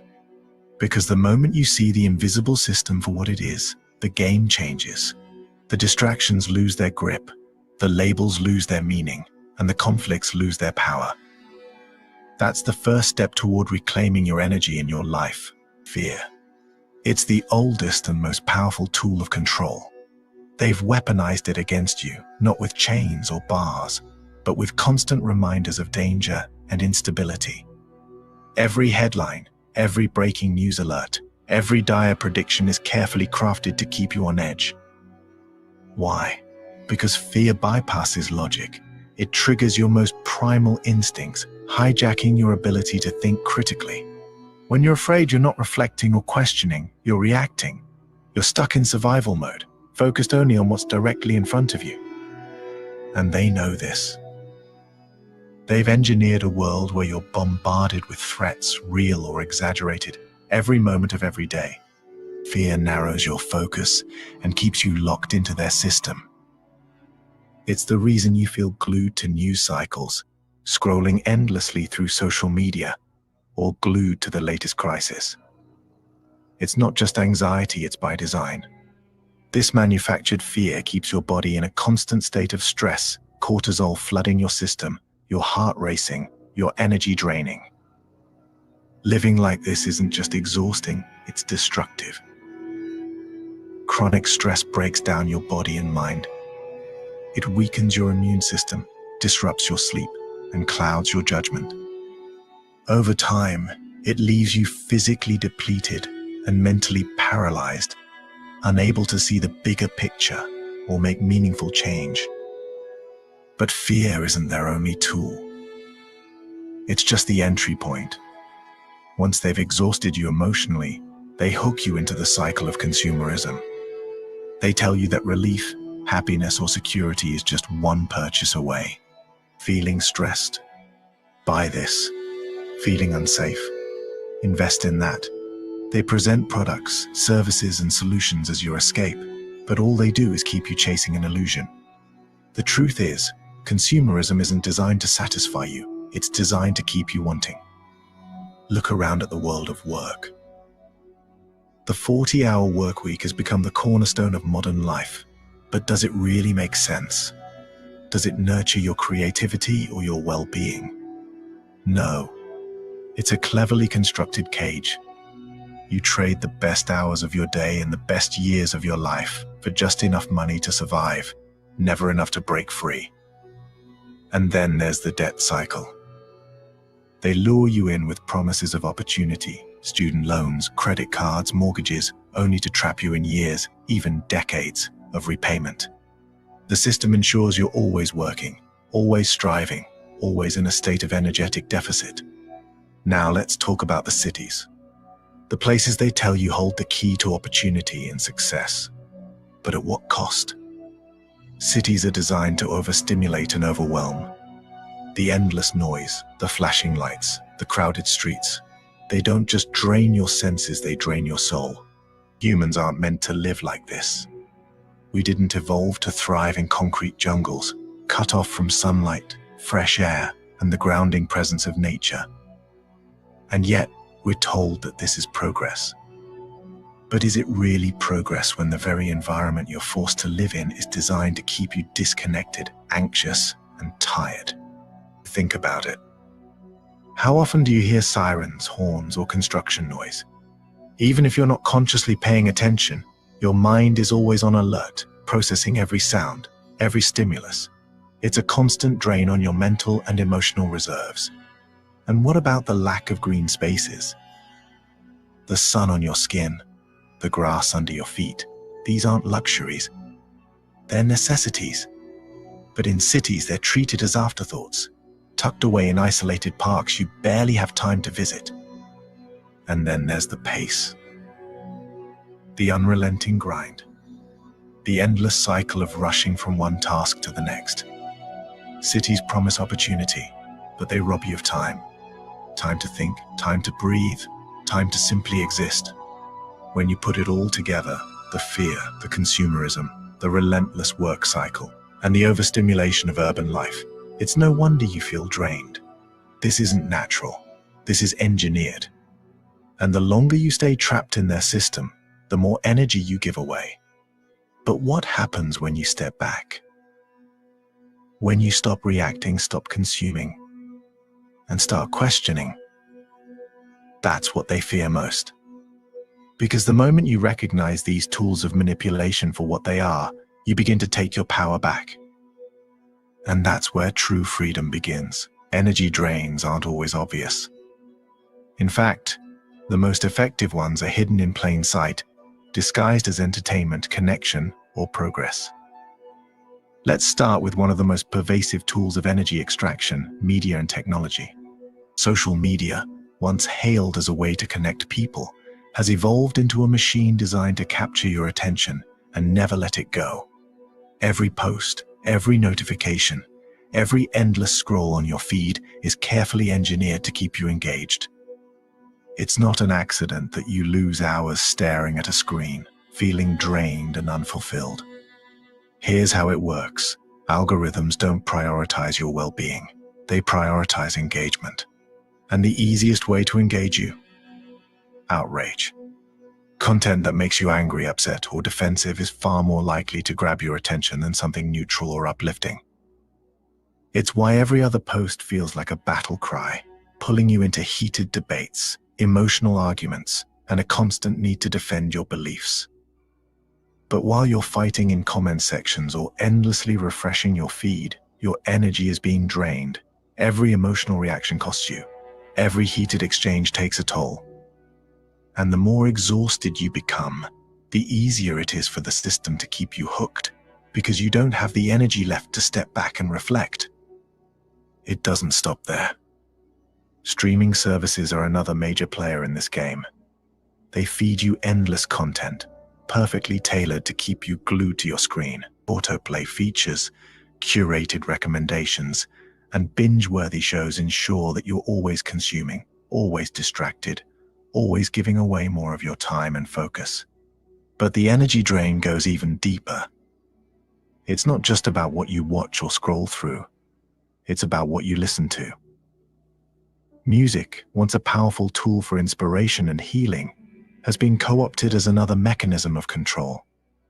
The harmonious frequencies of the past, frequencies that aligned with nature and uplifted the human spirit, have been replaced with engineered sounds designed to keep you stuck in low vibrational states. Think about the music that dominates today's charts. Heavy bass lines and repetitive beats tap into primal instincts, evoking feelings like aggression, despair, or longing. These emotions may seem harmless, but they keep you trapped in survival mode, reactive, rather than reflective. And then there are the lyrics. How often do they glorify toxic relationships, unattainable wealth, or superficial lifestyles? These messages aren't just words, they're programming. They create a sense of lack, convincing you that you're not enough unless you chase the ideals they're selling. The more you listen, the more these ideas take root, subtly shaping your perceptions and priorities. Even the way music is produced today plays a role in this energy extraction. Unlike the timeless melodies of the past, modern music is created to be consumed and discarded quickly. It's designed to hold your attention just long enough to keep you listening, but not long enough to inspire lasting change or deep reflection. The result? You're left feeling fragmented, distracted, and emotionally depleted. And just like social media and streaming platforms, music becomes another tool in the system's arsenal to keep you drained. So ask yourself, how much of your time, focus, and emotional energy are you giving away to media and technology? How often do you find yourself reacting to outrage, binging content, or listening to songs that leave you feeling worse instead of better? The truth is, these energy drains are everywhere, woven into the fabric of your daily life. But recognizing them is the first step toward breaking free. Because once you see how these tools are designed to extract your energy, you can begin to take back control over your focus, your emotions, and your life. And that is where your power truly lies. Breaking free from the system begins with one essential step: reclaiming your focus. Your attention is the most valuable resource you possess, and it's precisely what they target. Every headline, notification, and breaking news alert is designed to keep you distracted, reactive, and emotionally drained. If you want to take back control, the first thing you must do is limit your exposure to fear-driven narratives. Ask yourself, how much of what you consume truly adds value to your life? Most of it is noise, designed to keep you hooked, stressed, and afraid. Turn off the 24-hour news cycle. Mute the notifications that disrupt your day. Take regular breaks from social media, where outrage and divisiveness dominate. These platforms don't just inform, they manipulate. The less you engage with their distractions, the more energy you reclaim for yourself. But simply avoiding distractions isn't enough. You must redirect that reclaimed energy towards something meaningful, toward creativity, personal growth, and pursuits that align with your values. Whether it's writing, painting, building, or solving problems, creativity is a powerful act of defiance against a system that thrives on passive consumption. It's how you remind yourself that your energy is yours to shape. Next, reconnect with nature. This is more than just taking a walk in the park. It's about grounding yourself in the rhythms of the natural world. Modern life, with its flashing screens and artificial environments, has pulled you away from what truly sustains you. Step outside. Feel the sun on your skin, the wind on your face. Listen to the birds, the rustling leaves, the calming sound of water. Nature has a way of resetting your energy, of pulling you out of the chaos and reminding you of what really matters. And here's the thing. This connection isn't a luxury, it's a necessity. Human beings didn't evolve to live in concrete jungles, surrounded by noise, pollution, and overstimulation. We're meant to be part of the natural world, to move with its cycles, and to draw strength from its simplicity. When you spend time in nature, something powerful happens.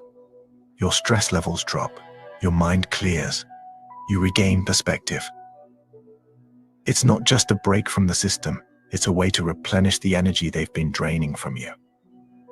But to truly break free, you also need to simplify and declutter your life.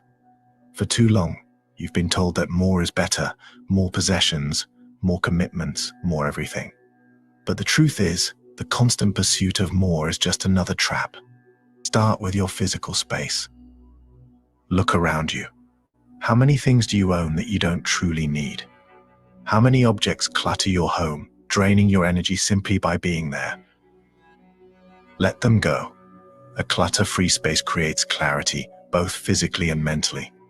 Next, simplify your schedule. Modern life has convinced you that being busy equals being productive, but that's another illusion. Stop overcommitting. Focus on the people, activities, and goals that truly matter. Say no to the things that don't align with your values or drain your energy without giving anything in return.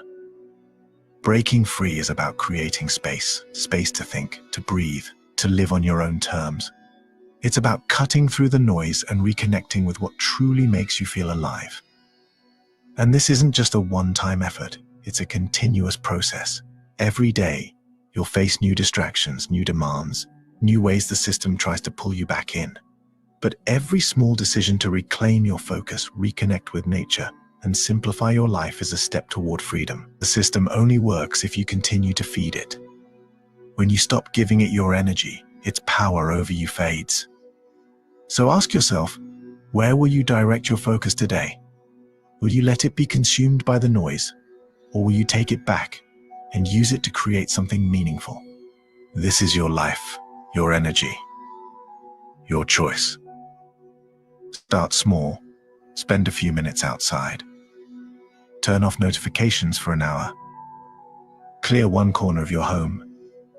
Each step might seem insignificant, but together they form a path toward a life that feels truly your own. You have the power to break free. The question is, will you choose to use it? Now that we've pulled back the curtain, let's take a moment to reflect on what we've uncovered. Your energy, the very essence of your thoughts, emotions, and focus, has been systematically drained by a system designed to profit from your exhaustion. But awareness is your greatest weapon. We've explored how to reclaim your creative, rediscovering the power to shape your own life rather than passively consuming theirs. We've talked about reconnecting with nature, grounding yourself in rhythms that restore rather than deplete. And we've discussed the importance of simplifying your life, removing the noise, clutter, and distractions that keep you tied to their game. Here's the truth. The system relies on your compliance. It depends on your energy, your focus, and your belief that there's no way out. But the moment you take even one step to reclaim your energy, their power begins to weaken. With every choice you make to prioritize your well-being, creativity, and peace of mind, you're breaking free from their trap. But this isn't just about you. This is bigger than one person. When you take back your energy, you inspire others to do the same. Together, we can create a ripple effect, a movement of people who refuse to let their lives be dictated by a system that feeds on their exhaustion. So, here's what I need you to do. Share this message. Send it to someone who needs to hear it, someone who feels stuck, drained, or trapped, but doesn't yet understand why. Join the movement by committing to small, daily actions that prioritize your energy and freedom. And most importantly, take immediate steps. Don't wait for tomorrow, next week, or the perfect moment. Turn off the distractions. Step outside. Clear the clutter from one part of your life. Whatever it is, start now. Because every action, no matter how small, brings you closer to the life you deserve. This isn't just about breaking free from their system, it's about building something better. A life where your energy fuels your dreams, not their machine. A world where you thrive, create, and live fully on your terms. The choice is yours. Will you keep feeding their system, or will you reclaim what's rightfully yours? If you're ready to take back your energy and step into your power, let's do this together. The first step starts now. Great. Muted? Okay. Okay, Hi thank again. you. Hey, Hello, Linda. Linda. It's nice Glenn got you on. Yeah, it was. I'm lucky I found my way back. I was trying to do the live chat thing, but that's an excellent message. It really you hit the nail on the head. And people are so distracted by what's going on instead of what we really need to do is in focusing and helping each other. It's our life. It's I feel sorry for society. I know there's a lot of good people out there, but it seems like we do get so mixed up in politics and things that really aren't that important, because your personal relationships are the most important things. I agree. Totally agree. Yeah, it takes our energy away when we put so much focus, like you said, on politics or anything. That's what they want. You know, they know. Yeah, and it's funny though. Matt won't come on and talk, but he's always telling me that to focus on the friends and people around us that are meaningful to us and who lift us up, and he's so right, because you can wear yourself out worrying about what's going on in government and what people are doing as individuals that may not be so good. Yeah. Well, you guys are a good example. Both you and Matt, you're involved with the Good News Center. Yeah, thank you. And do you still do the counseling for married folks? Well, we kind of got out of that because we don't drive that well in the dark anymore, and when we get out, it's late. Oh, yeah. And plus the group had dwindled down to almost nothing, and unfortunately, that's a cat's tail here. I think they're going to be doing away with that program, at least locally. So I don't know if that's going to Yeah. be maintained, unfortunately, because it's a good group. Yeah. Yeah, those come and Need more go. of it. They always come and go. Yeah. Yeah, Yeah. yeah. So The is thing Thomas keep chipping Paine? away. Hmm? I'm I sorry. was going to ask, is Thomas Paine there? Yes, he is. cat. Let's see if I can. Will He's he, sitting by will he my come feet on on? my bed. So excuse the atmosphere, but That's let's see okay. if I can get That's okay. him. Is he relaxing? There he is. Oh, there he is. Holy smokes, what hi, a cat. Thomas Paine. Wow. He's a good boy. Yeah, he's on our video. Yeah. That was a nice connection between you and the original owner, founder, Yeah. finder Yeah. of Thomas and Paine. creatures and pets are so beautiful because they're not. Their lives aren't fraught with all the nonsense that humans go through, and their love is so pure. And I think pets. Everybody should have a pet if you can handle. If you can take care of them properly. But he's like my lifeline to I'm to so deeper glad. things, just like you guys Yeah. are. Beautiful. Yeah. So So I'm so glad I'm you grateful have. that you're my friends. You know, Linda, we're just realizing and learning that biology doesn't always mean close relations. Right. Yeah. You know, it just doesn't. Biological family. Being Right. born in doesn't mean that you're going to have a life of warmth and love and close connection. It doesn't. And we're finding that in so many ways. But We have yet to there's work hard at our closeness. relationships. Yeah. That's right. We have to work We have to hard at work. our relationships. Yeah. Well, you know, it's not so hard with people that, well, love each other. It's not Yeah. so hard. Excuse me. It's not. You know, we're just going to go over what was in, love, you know, in the Bible, in 2 Corinthians, was it chapter 13? Talks about what love is. And, You you know, have that somewhere? I don't. Oh, did you have it? Oh, I on did. here? It's in there let's see. somewhere. Okay, it's on Yeah. Chrome. And it's just nice to reflect on what it is and what it isn't. Here it is. Right. Yeah, it's from 1 Corinthians 13:4-8. Did you want to read one of these? Well, if you just want to. Go ahead. Love is patient. Love is kind. It does not envy. It does not boast. It is not proud. It does not dishonor others. It is not self-seeking. It is not easily angered. It keeps no record of wrongs. Love does not delight in evil, but rejoices with the truth. It always protects, always trusts, always hopes, always perseveres. Love never fails. I like the way it's written in this. We just looked this up online. Yeah. It's from the Love Definition Bible verse. There's another one that says that love throws fear aside. In other words, love is like the antidote to fear. Yeah. If you're afraid of something, you know, there's something you're missing out on something. And that's where so many are trapped in the organization because they're afraid. And they're afraid of what they might lose, which is fair enough. But the reality here is, hello, Linda, another Linda. Two Lindas. Hi, how you doing? Good, Linda. Thank you for coming in. Just a really quick run by, and this is the thing that I was realizing is that the PMOs are in a conflict position. They're stuck between something.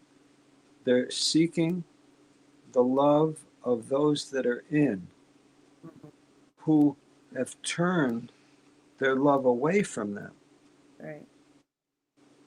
And if they're not careful, they're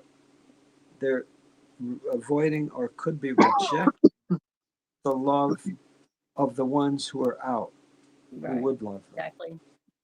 And that's where it bears deeper thinking. And it's not an easy trip to make. It isn't. No. Emotions, especially under stress, don't go so smoothly sometimes. They take time to figure out. And yeah, that's true enough. I think people tend to get away from they react rather than respond, and there's way Yeah. too much of that going on, and there's so much anger and fear out there, and that's just That's it. destroying our society, and it's sad to watch. Sad to Well, watch. yeah, we still have that opportunity. Mm-hmm. Yep. You know? Yeah, as individuals, we can do what we can do. Yep. Yeah. Hi, Pasta Babe.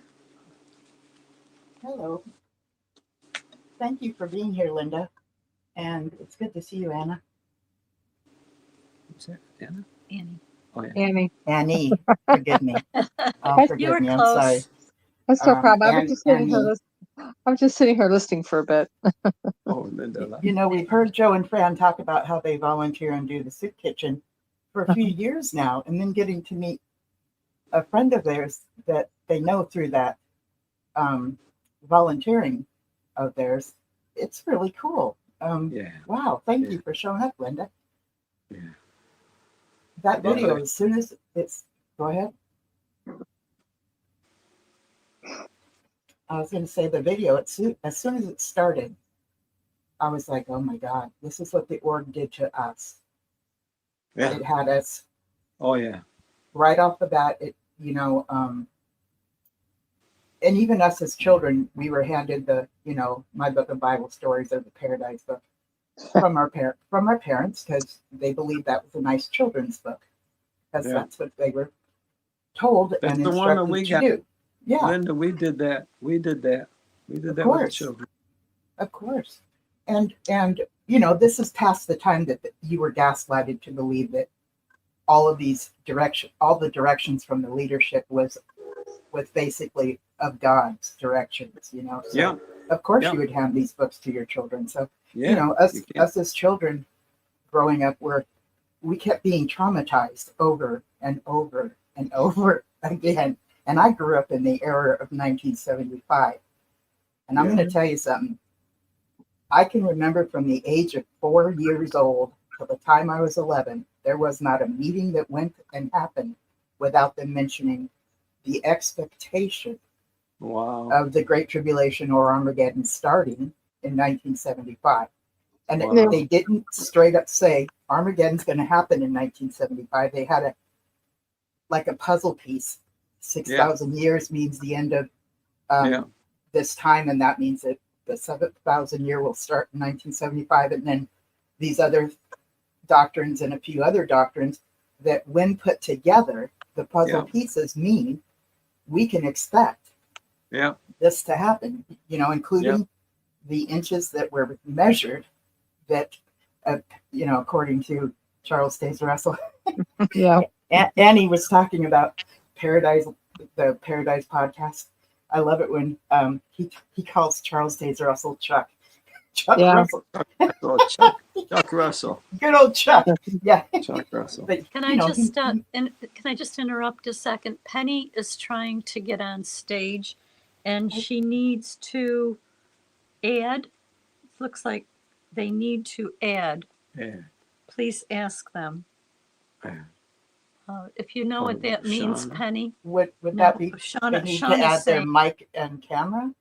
Okay, yeah. If you can turn on your mic, Penny, and your camera if you want, Yeah. then you can come on. That's it. Oops, wait a minute, she left.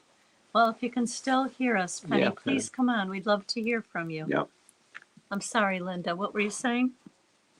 That this combination had us truly believing in the expectation of the end of the world happening and going to happen in 1975. And this religion, talked about prophecies. And so, of course, I get that it was before your time of entering the organization. Yeah, but it is. 85 is when we came in. We didn't Oh, know one okay. thing about that, Linda. We didn't Right. know anything. They about hushed it. that up. Oh, They yeah. hushed knew that how up. to. They knew how to cover it up. Yeah. And So oh, I grew sorry, up terrified. No, go ahead. I grew up I was terrified. going to agree with you, Linda, because I was there. I was born in. I Mhm. remember that very well, that whole era. And yes, they never directly said 1975 was when Armageddon was going to come. But do you remember all the Kingdom Ministries where they would comment about this person or that person gave Yeah, up a lucrative sure. Yeah. job to spend the last few years Yes. pioneering, or don't go to school? You won't even, if you're just getting ready to graduate from high school, why would you go to college this late in the system? You won't even have a chance to graduate, or if you do, you won't have time to apply the things that you've learned in college. So pioneer, everything was pioneer, and they started hitting that really hard from about 1966 until right into 75. Personally, I never put that much stock in it. I thought, well, we'll see. But I guess the way I reasoned, the Bible said no one knows the day or the hour, and I figured that included the year. So I was just going to wait and see. I was just going to keep on living Right. until I didn't anymore. Hey, Annie. Yes. Annie, just for the benefit of Linda Kiefer, some terms that you just used: pioneering, and Okay. also 1975. You and Linda were talking about it. Right. 1975, they indicated based on some figuring that they did, which I don't remember all those figures, but that man's existence of 6,000 years would be complete in 1975, and how appropriate it would be that Jehovah brought Armageddon, the Great Tribulation, at that time, followed quickly on its heels by Armageddon. Pioneering is someone who spends a certain number of hours in the door-to-door work ministry. And it's a title, about the only title that women can have in the organization, particular. And it's a great privilege. That title is used to control you, because if you don't comply, then they threaten to take that away from you. You'll no longer be allowed to do that.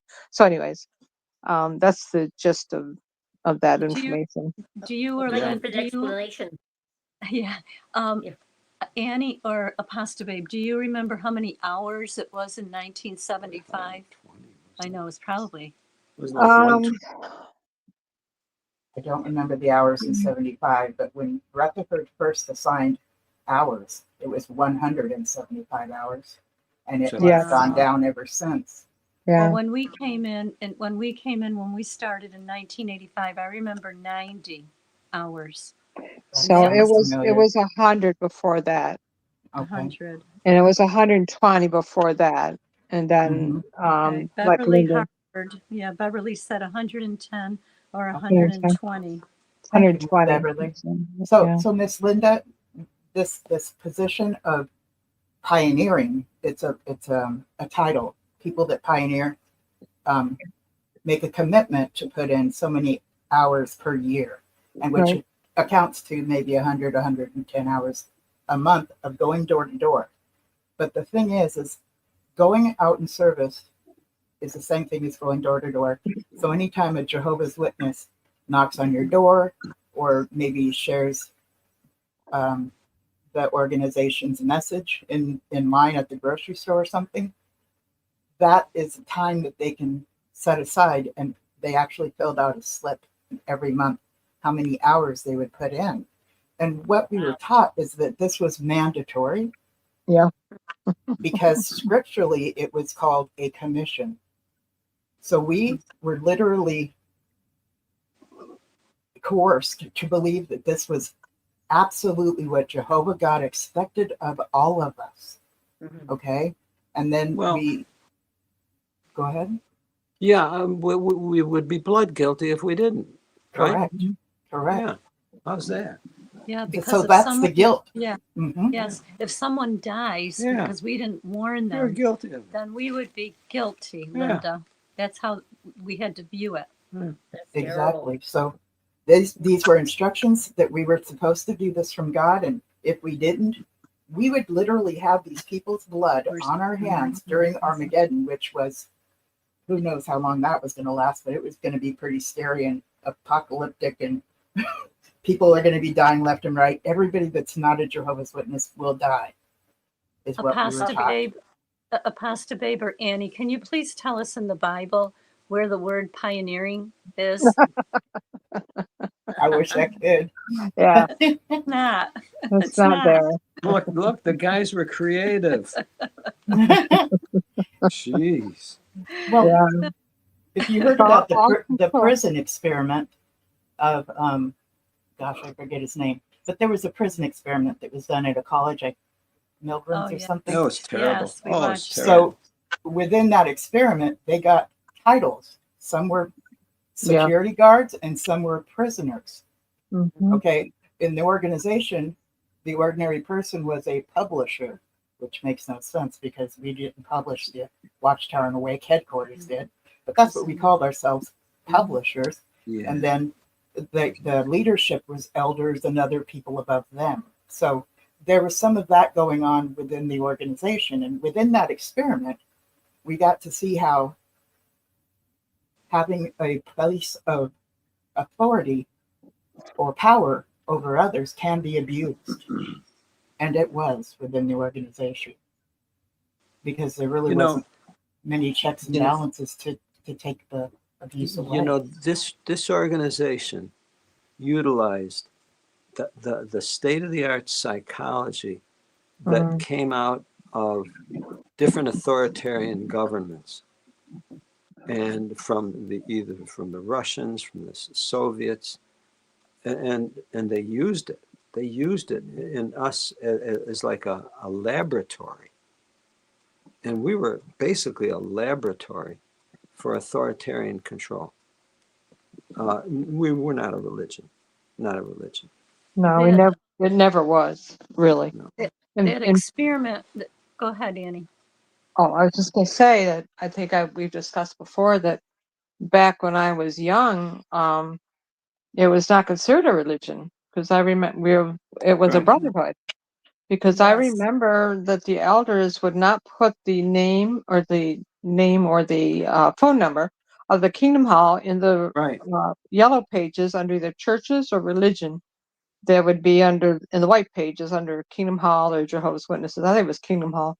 But they very strongly said, we are not part of Christendom. We are not a religion. We are not part of Christendom. So if we want to get even more conspiratorial, we can recall that the original title of the organization was Zion's. Oh, yeah. Yeah. Well, that was the magazine Zion's. Zion. What does Zion have to do with that organization? Yeah, well, I did a bit of a deep dive on that. So yeah. Well, a little more with that. I would love to hear what you came up with. Well, if you look up the Rosicrucians, you'll see that the Rosicrucians were kind of familiar with all the work that they were doing. Well, Russell himself was he was part of that. In fact, David Horowitz, I had that book and I sold it on eBay. There was a collection of letters written in appreciation of what Charles Taze Russell had done for the Zion movement. And he used to travel around, and he would in New York City. He would go to trying to think of the Hippodrome, which no longer is there, and he would and he traveled all over the world and invited Jews, and encouraged them to go back to their homeland and set up in Jerusalem and set up their kingdom, and God was going to use them. And that's actually where the kingdom of God was going to rule from. And so, and I don't, you know how witnesses don't want to talk about anything controversial. You remember when Russell? Not that I was alive then, but Russell would have debates, public debates on the radio with other church members. Yeah. And so I think Rutherford did too. They were not afraid to debate. No, They had very strong personalities. And I remember when I was a kid, my folks had some old 78 records, I think they were, the old 78s of Rutherford. I remember, I can't tell you what he talked about. Of course, I was a kid, but I remember his dynamic voice when Rutherford spoke. Oh, And, they were bears. yeah. They were bears. You know, the one of the books, maybe you remember, I always forget the name of the book, but it's the little book that had the big long winged bird. Does anyone know what that is, or put it in the chat? Yes, that was on several. That was the Finished Mystery, which I used to have. Yeah. It was Rosicrucian. That's Rosicrucian. Mystery. Yeah. That is blatantly Rosicrucian. And all the different Masonic signs, and if you ever you probably didn't ever see the I'm sorry, I'm talking too much, but did you probably never saw the Finished film? Mystery. Thank you, Rebecca. Yes, Go ahead. Finished Mystery. Sorry, Annie. Yeah. No, it's okay. The slide presentation that they did. Yeah. Did you ever see any of that? Oh, it's yes, amazing. they have Absolutely it. amazing. They have it at Warwick. And there are all kinds of Masonic symbols in that. Yeah. Had I known at the time, What I a didn't know. you know, this, you can't imagine how political that organization is. Yes, it is. Absolutely covertly political. Yep. And they always admonished us to be strictly neutral. And they were My the goodness, furthest.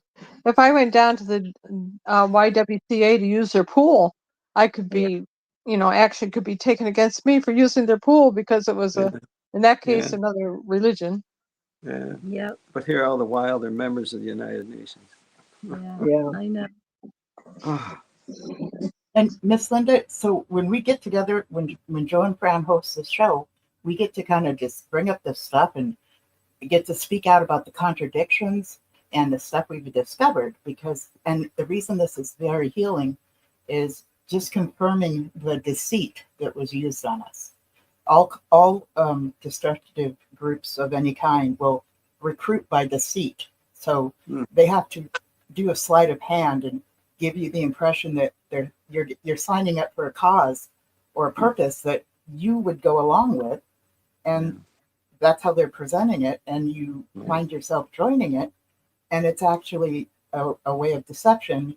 And then they gaslight you to stop making choices for yourself, but to rely on this religion because God's using this religion and or organization. And when this organization publishes their literature, that's part of how God gives us directions. And God always used somebody such as Moses. So he would be using somebody today.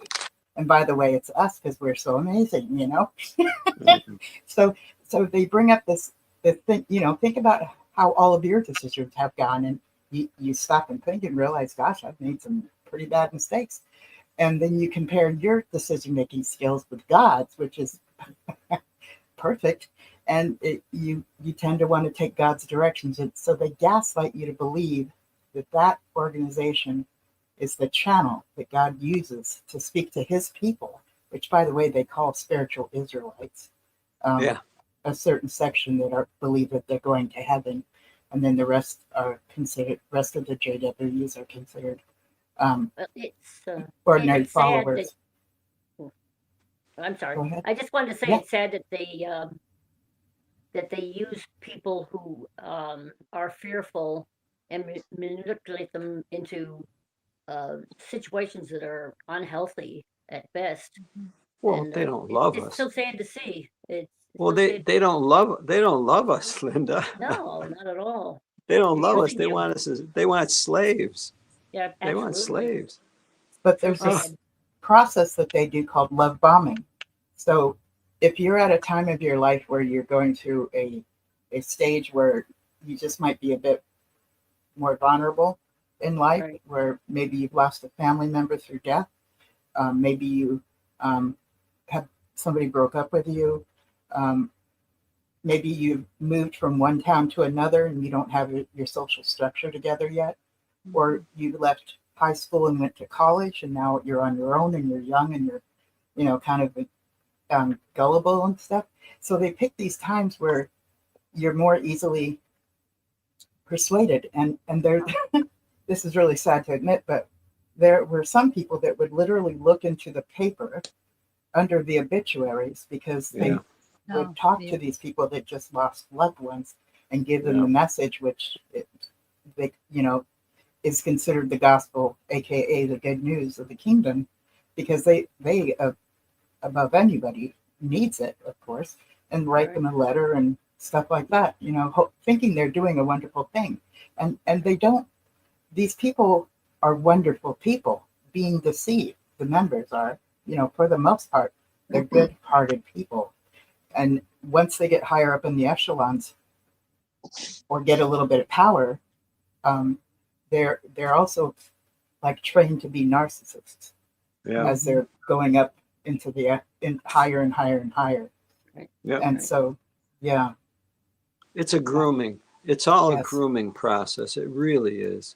And this is where I'm continually struck with what Rutherford disclosed when he said, religion is a snare and a racket. He didn't have to say that. And just for Linda, he gave it all away. Yeah, just for Linda's understanding, Joseph F. Rutherford was the second president back in the early 1900s that was the president of the Watchtower. Yeah, he was the president, the director, the leader. Yeah. And here he comes out and says, religion is a snare and a racket. But then very quickly he kind of revised that and said, wait a minute. False religion is a snare. By the way, we've got the true religion. Yes. We my goodness. We always said, oh God. Yeah, we always said we have the truth. Hi, San Diego. Stunning. Welcome. This is so stunning. Thank you. Hello, And San Diego. remember, they would actually go to churches on Sunday morning and stand outside with their signs saying that very thing. Religion is, and like picket in front of the churches that religion is a snare and a racket. They were specifically the Catholic Church with those signs. Yes, particularly the Catholic. And by law, they were protected by the police and everything because they had the right to do protests like these things. They even walked into Catholic churches and handed out tracts to people sitting there. Yes. I didn't know that. Bizarre. It's so bizarre, but they were just, on a mission. Mm-hmm. So, I was going to say something I forgot, but I was agreeing with you. You really know your stuff, Annie. And I remember when I look back now and I will actually say how arrogant of me. But, I was pretty gung-ho and I would pioneer I never regular. I just, auxiliary, vacation, whatever the term they were using at the time, temporary. I've had them all, vacation, temporary, and auxiliary pioneer. But, like you said, they, even with the women, you become a bit narcissistic.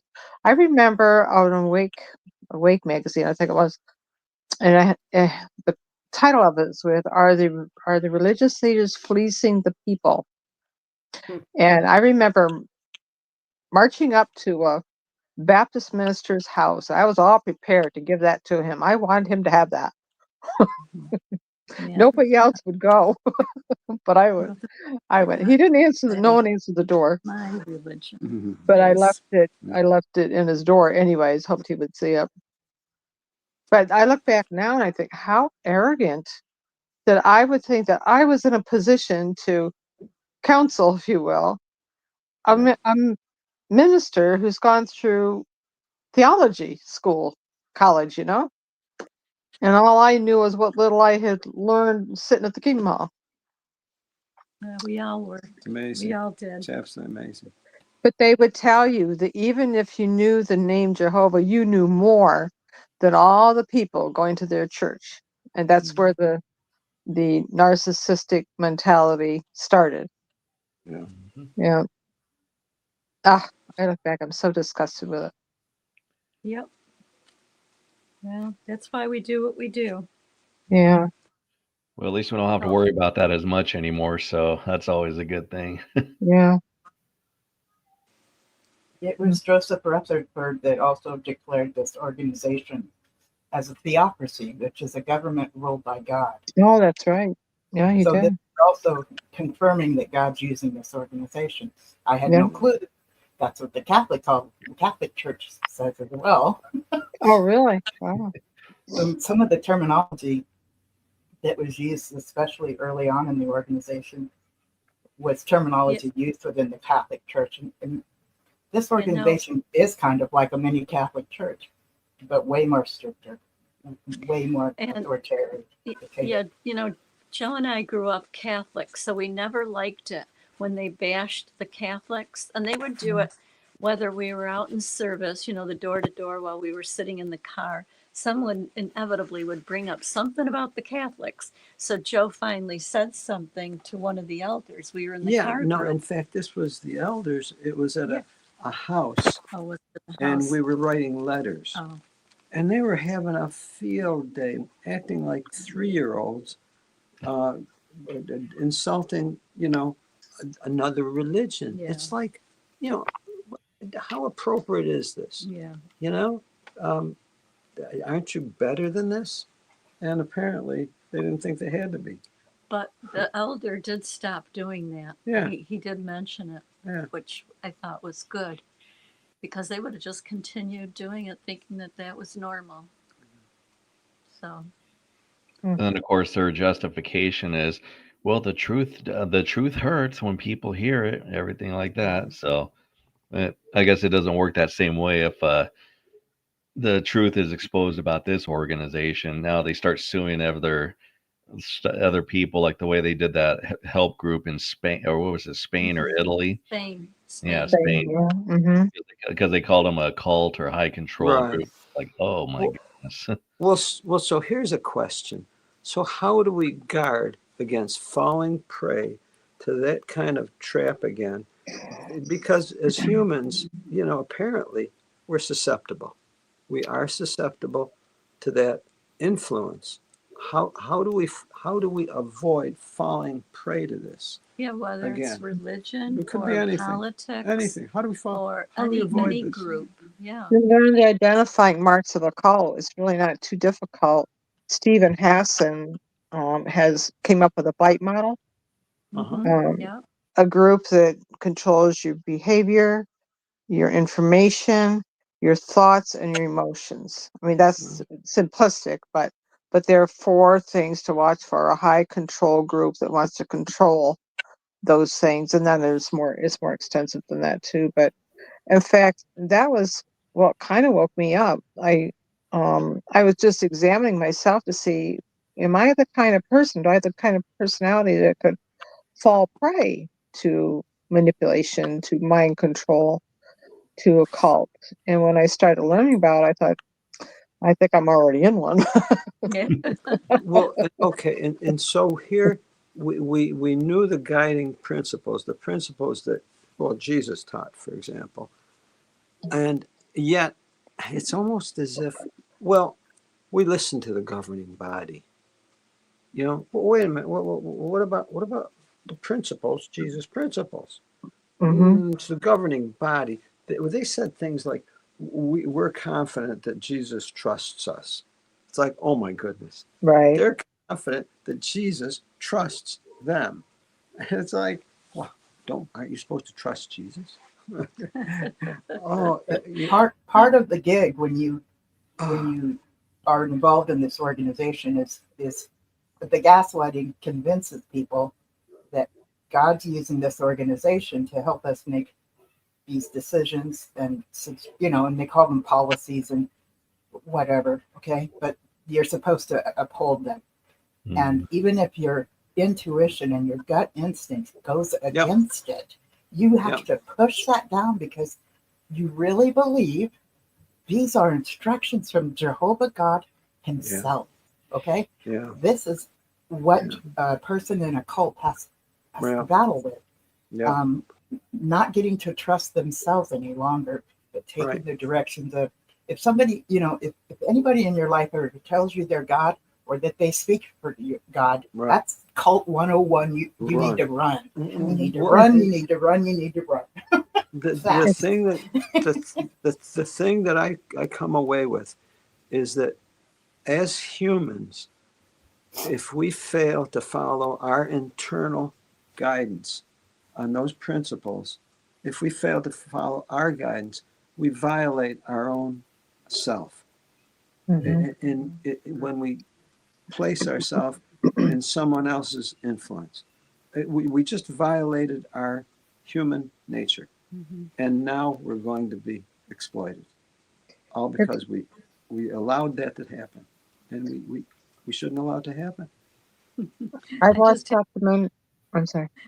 I was going to say, I have to read a comment from Maverick. He said, "I'm extremely disorganized now since I left.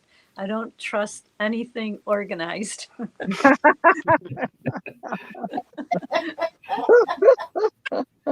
Oh my God! Guess you got to get your stuff together. Yeah, there's a balance to be had there.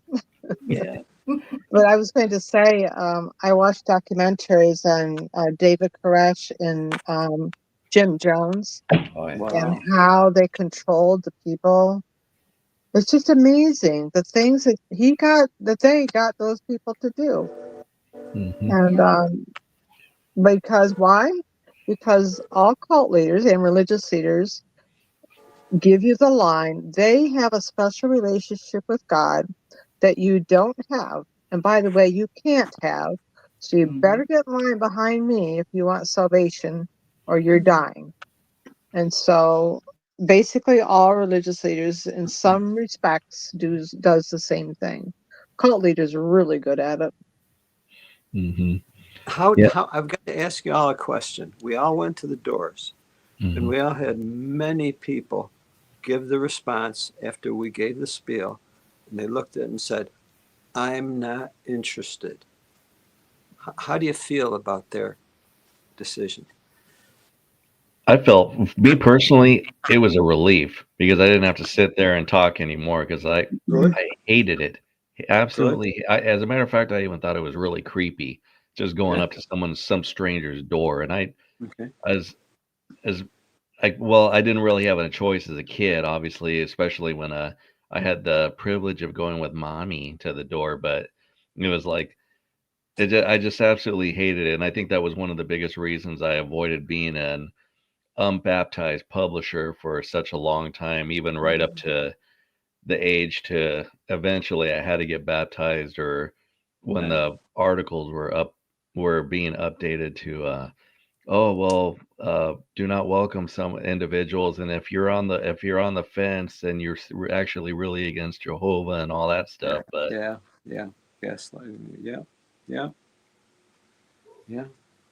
But I mean, I think of those people that decided, "I'm not interested." It's like, I wish I wasn't interested. I know.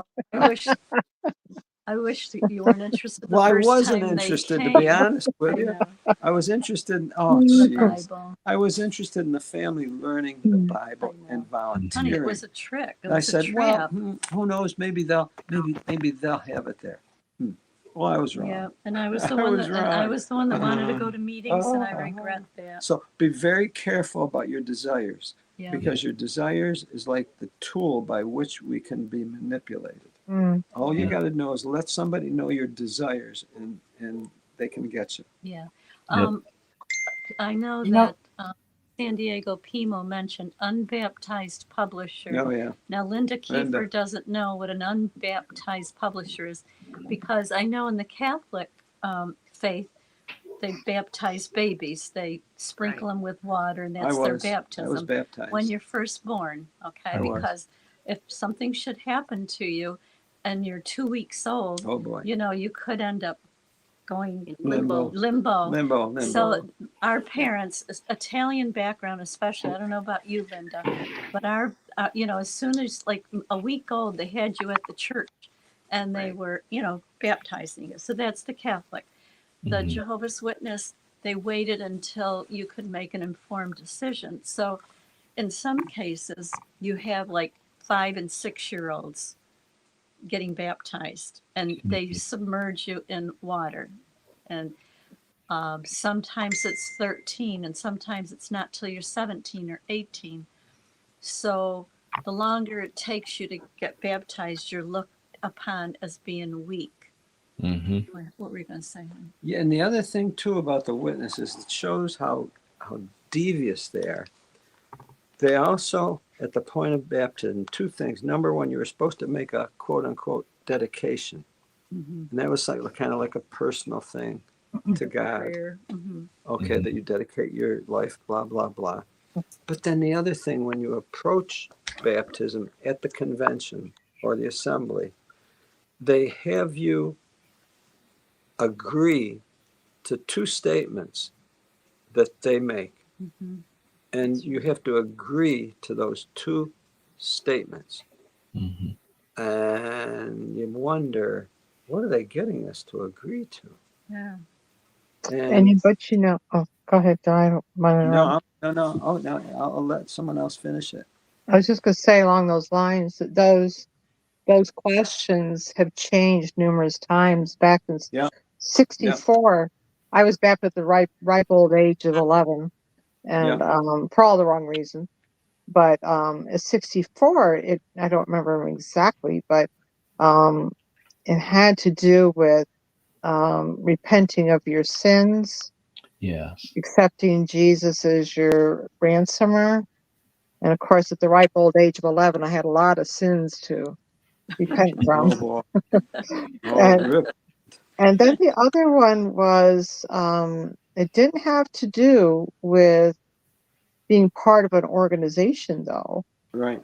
I can't quite remember. I think I have it written down somewhere, though. But, you know, when they changed them and they took out the God's Spirit-directed organization, they took that out. Circuit overseer came and I said, "Can you explain to me why they did this?" And he was stumped. He couldn't even tell me. I said, "Well, when you," he said, "I'll have to look into that. I don't know for sure." I said, "Well, when you find out, will you tell me, because I can't figure it out." Well, the lawyers had a reason, let me tell you. Yes, exactly. We have a 1983 Organized to Accomplish Your Ministry, the little green book. We didn't burn it yet? Wow. No, actually, it wasn't ours. I picked it up somewhere. Wow. And the questions, they had the questions at the back, desiring to be baptized. But yeah, they've changed over the years. Yes, they have. And that's one of the ways that you keep a person hooked in, is by continually changing the rules and getting them to have to continue to follow. So it keeps them off their guard and well, you know, Joe, the Catholic Church isn't that much different because they keep changing the rules too. It doesn't matter what religion you're in. Okay. Well, look, that's why Mr. Rutherford said religion is a snare and a racket. Yeah, there you because all religion, belief in God is one thing. Religion is another. Well, here's another difference between the Catholics and the Jehovah's Witnesses.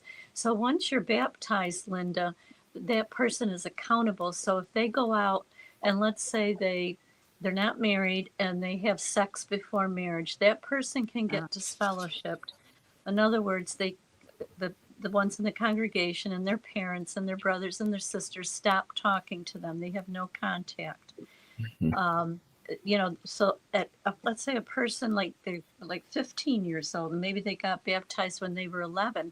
So at 15 they could be kicked out, or at least not have the same family closeness that they had before. They would feel isolated. Right. But here's the difference. When Joe and I became Jehovah's Witnesses, my mother, Joe's mother, father, they were still, Catholic faith. They never shunned us. Never. No. They didn't like the idea that we became Jehovah's Witnesses, but they never shunned us. Where Jehovah's Witnesses, if you leave or change your religion or do anything, automatically get shunned. No more contact. And that's like the death sentence. Yeah. See, Linda, when a person who is disfellowshipped, they can still come to the meetings if they want. Yeah. But they can't come. They have to wait until everyone comes in to the meeting.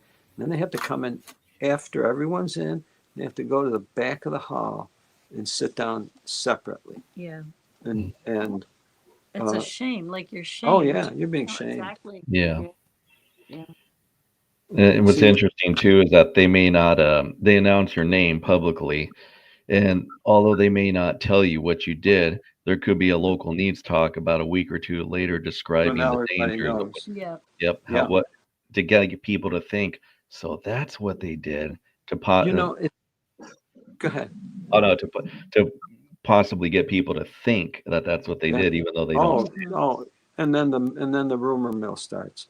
And here's Can you here's explain the what a local needs talk is, so Sharon? Oh, yeah. I mean, Sarah, Linda, We're I'm throwing so out all sorry. kinds of local things. needs. And This it's is called the- loaded language. Is what we're doing. What we're throwing out. This is Loaded where language.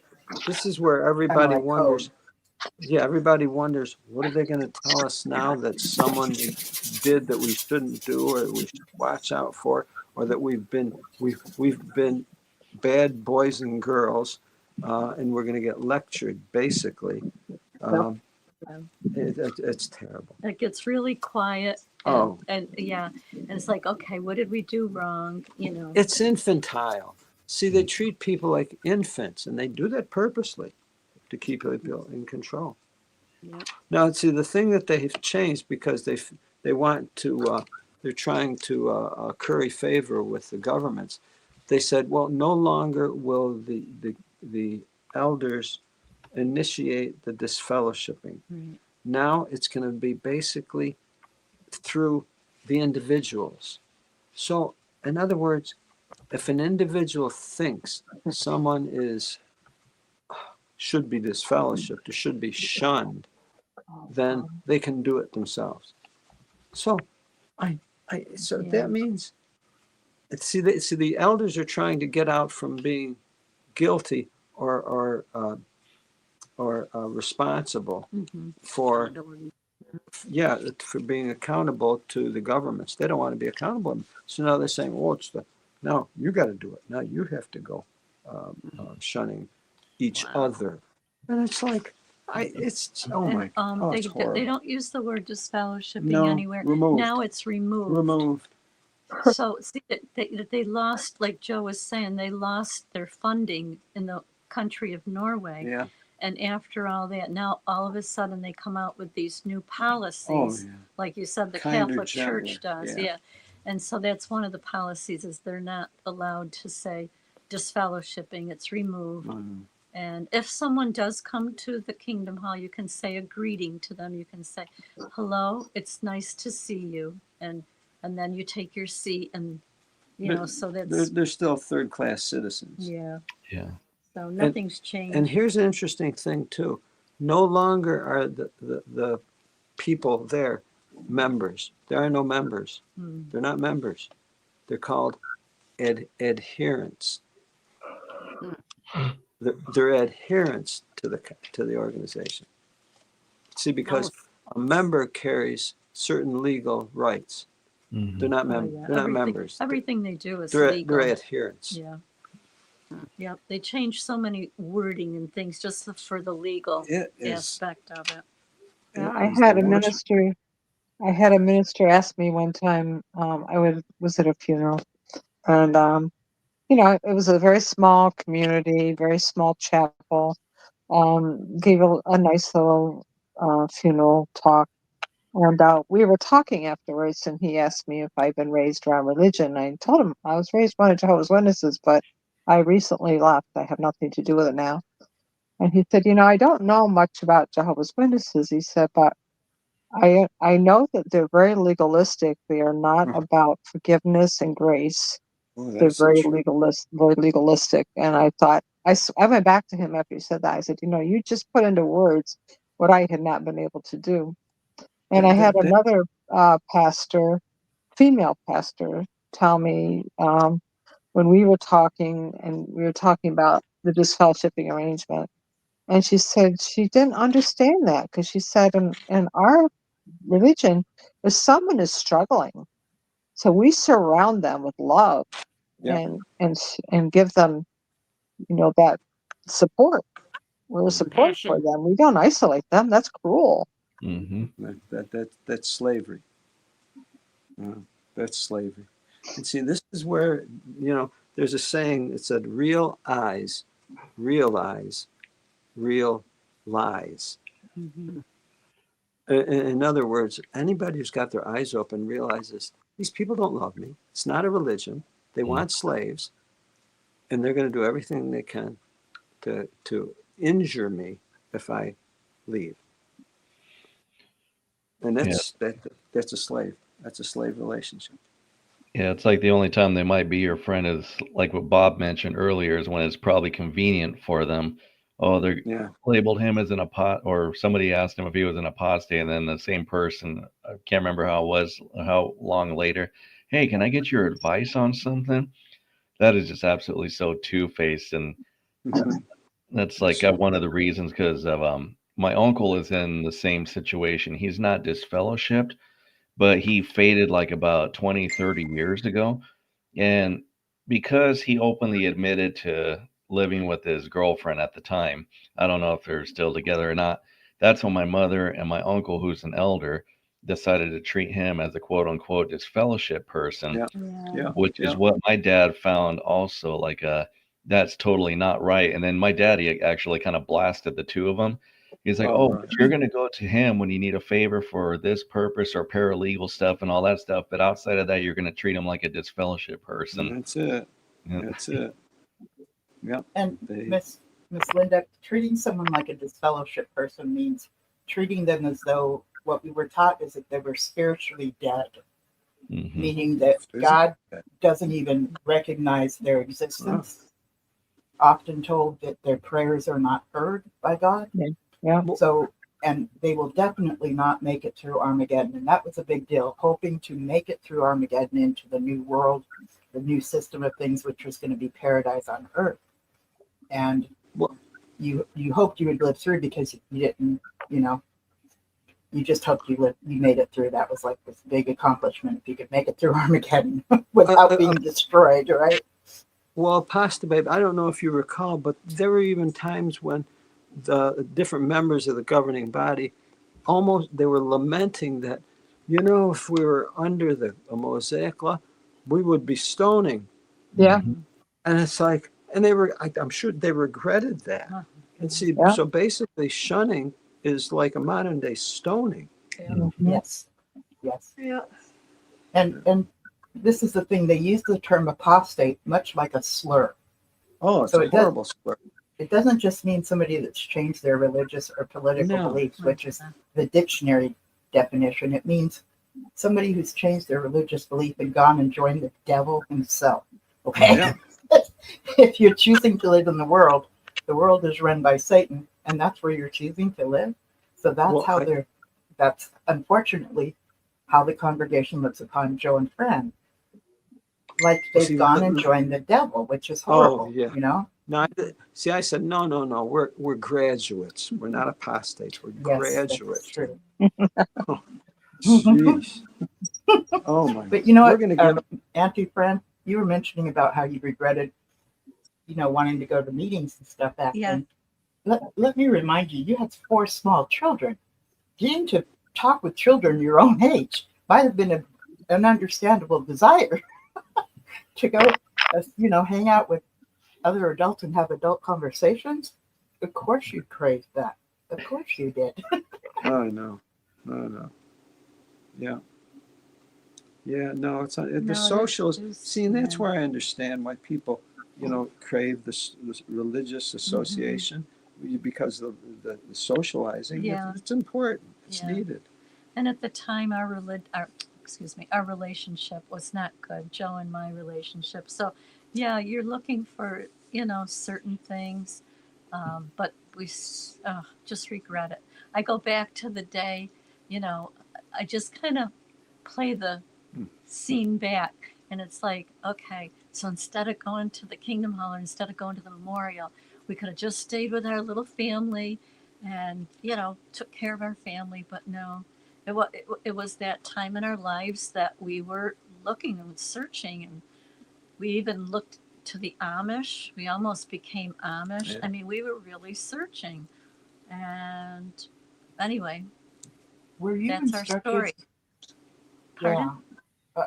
You know, I've heard you, both of you, say that many times, that you were searching, and for your children, you wanted to raise them up in an environment that was godly, and for them to, you know, to learn about the Bible, and for you to learn about the Bible, and to do charity work. You know, and then we find out there's really the charity work was going door to door, and that was about it. But did the organization ask you to write a disassociation letter to the Catholic Church before you got baptized? Yes. Yes, we did. Yes, and we did. did. We were good. You know, we followed all the rules. Yes, ma'am. Wow. And you know, it was interesting. Just another side. I don't know if I've ever told this story, but we didn't have a washer dryer, so I would go to the laundromat, the local laundromat, and I would take, at the time we had 3 and I was pregnant for number 4. And they had one of those Bible story books, not a Jehovah's Witness one, but one of the ones that they put in a library, in a laundromat. And so to make the time go by, I would read to the children. And there was a little card in the back, and it said, if you want, you know, more of these books, just fill out this card. So I brought it home to Joe, and we filled it out and sent it in. And within a week's time, the salesman comes to our door, and he's got this big suitcase, not a Jehovah's Witness. And he shows us the books, and he's there for at least an hour. And we're just, okay, just get to the point how much they cost, because you didn't buy just one book. They didn't sell one book. They sold a whole encyclopedia of books. Okay. Yeah. And the total, now imagine, this is 1985. The total was like $300. To us, that would have been like $3 million, because we were poor. We didn't have money. And the fella said, oh, well, if you don't get it today, he even admitted, he said, this is a, what did they call it? Impulse. Impulse. This is an impulse. Thank you. Impulse item. We said, oh, no. We really like these books. We'll figure out a way to get them. Maybe the grandparents will buy them for us. Didn't you know, within a couple days, one of the witnesses comes to our door, and we never talked to witnesses before, not at that extent. And Joe says, oh, by the way, do you have a children's Bible storybook? And he said, yes, we do. And that's when they were charging for them. And he says, but I don't have it with me right now. And we said, well, how much is it? And he said, $250. And we still had that mindset of $300. And we thought he meant $250. We go, oh, man.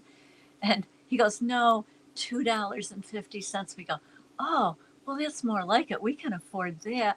And so that was another snare. You know, it was like all these things were happening, one right after the other. And we go, oh, well, this must be the truth if they're only because Jesus said you receive free, give free, you know. Anyway, just boggles your mind. Oh, look at that. Jehovah answered their prayers. He sent them to the door. Well, the angels, I guess the angels were watching, right? Yeah. Oh, my God. Jeez. Like in that video at last year's convention. We have so many stories, but anyway. Look, I reserve the right to be pleasantly surprised. Mm-hmm. I really don't know the future, but I look forward to it being good. Yeah. Speaking of good, can I just share the text that we got this is from a new person, and I'm not going to use their name, but it does go along with the theme of the power of love. That's why she wrote it, because she knew what our theme was going to be. So when my husband and I came to the realization that we had been duped from digging into the history, as well as the corrupt way we had been treated with the org, the betrayal and backstabbing was brutal.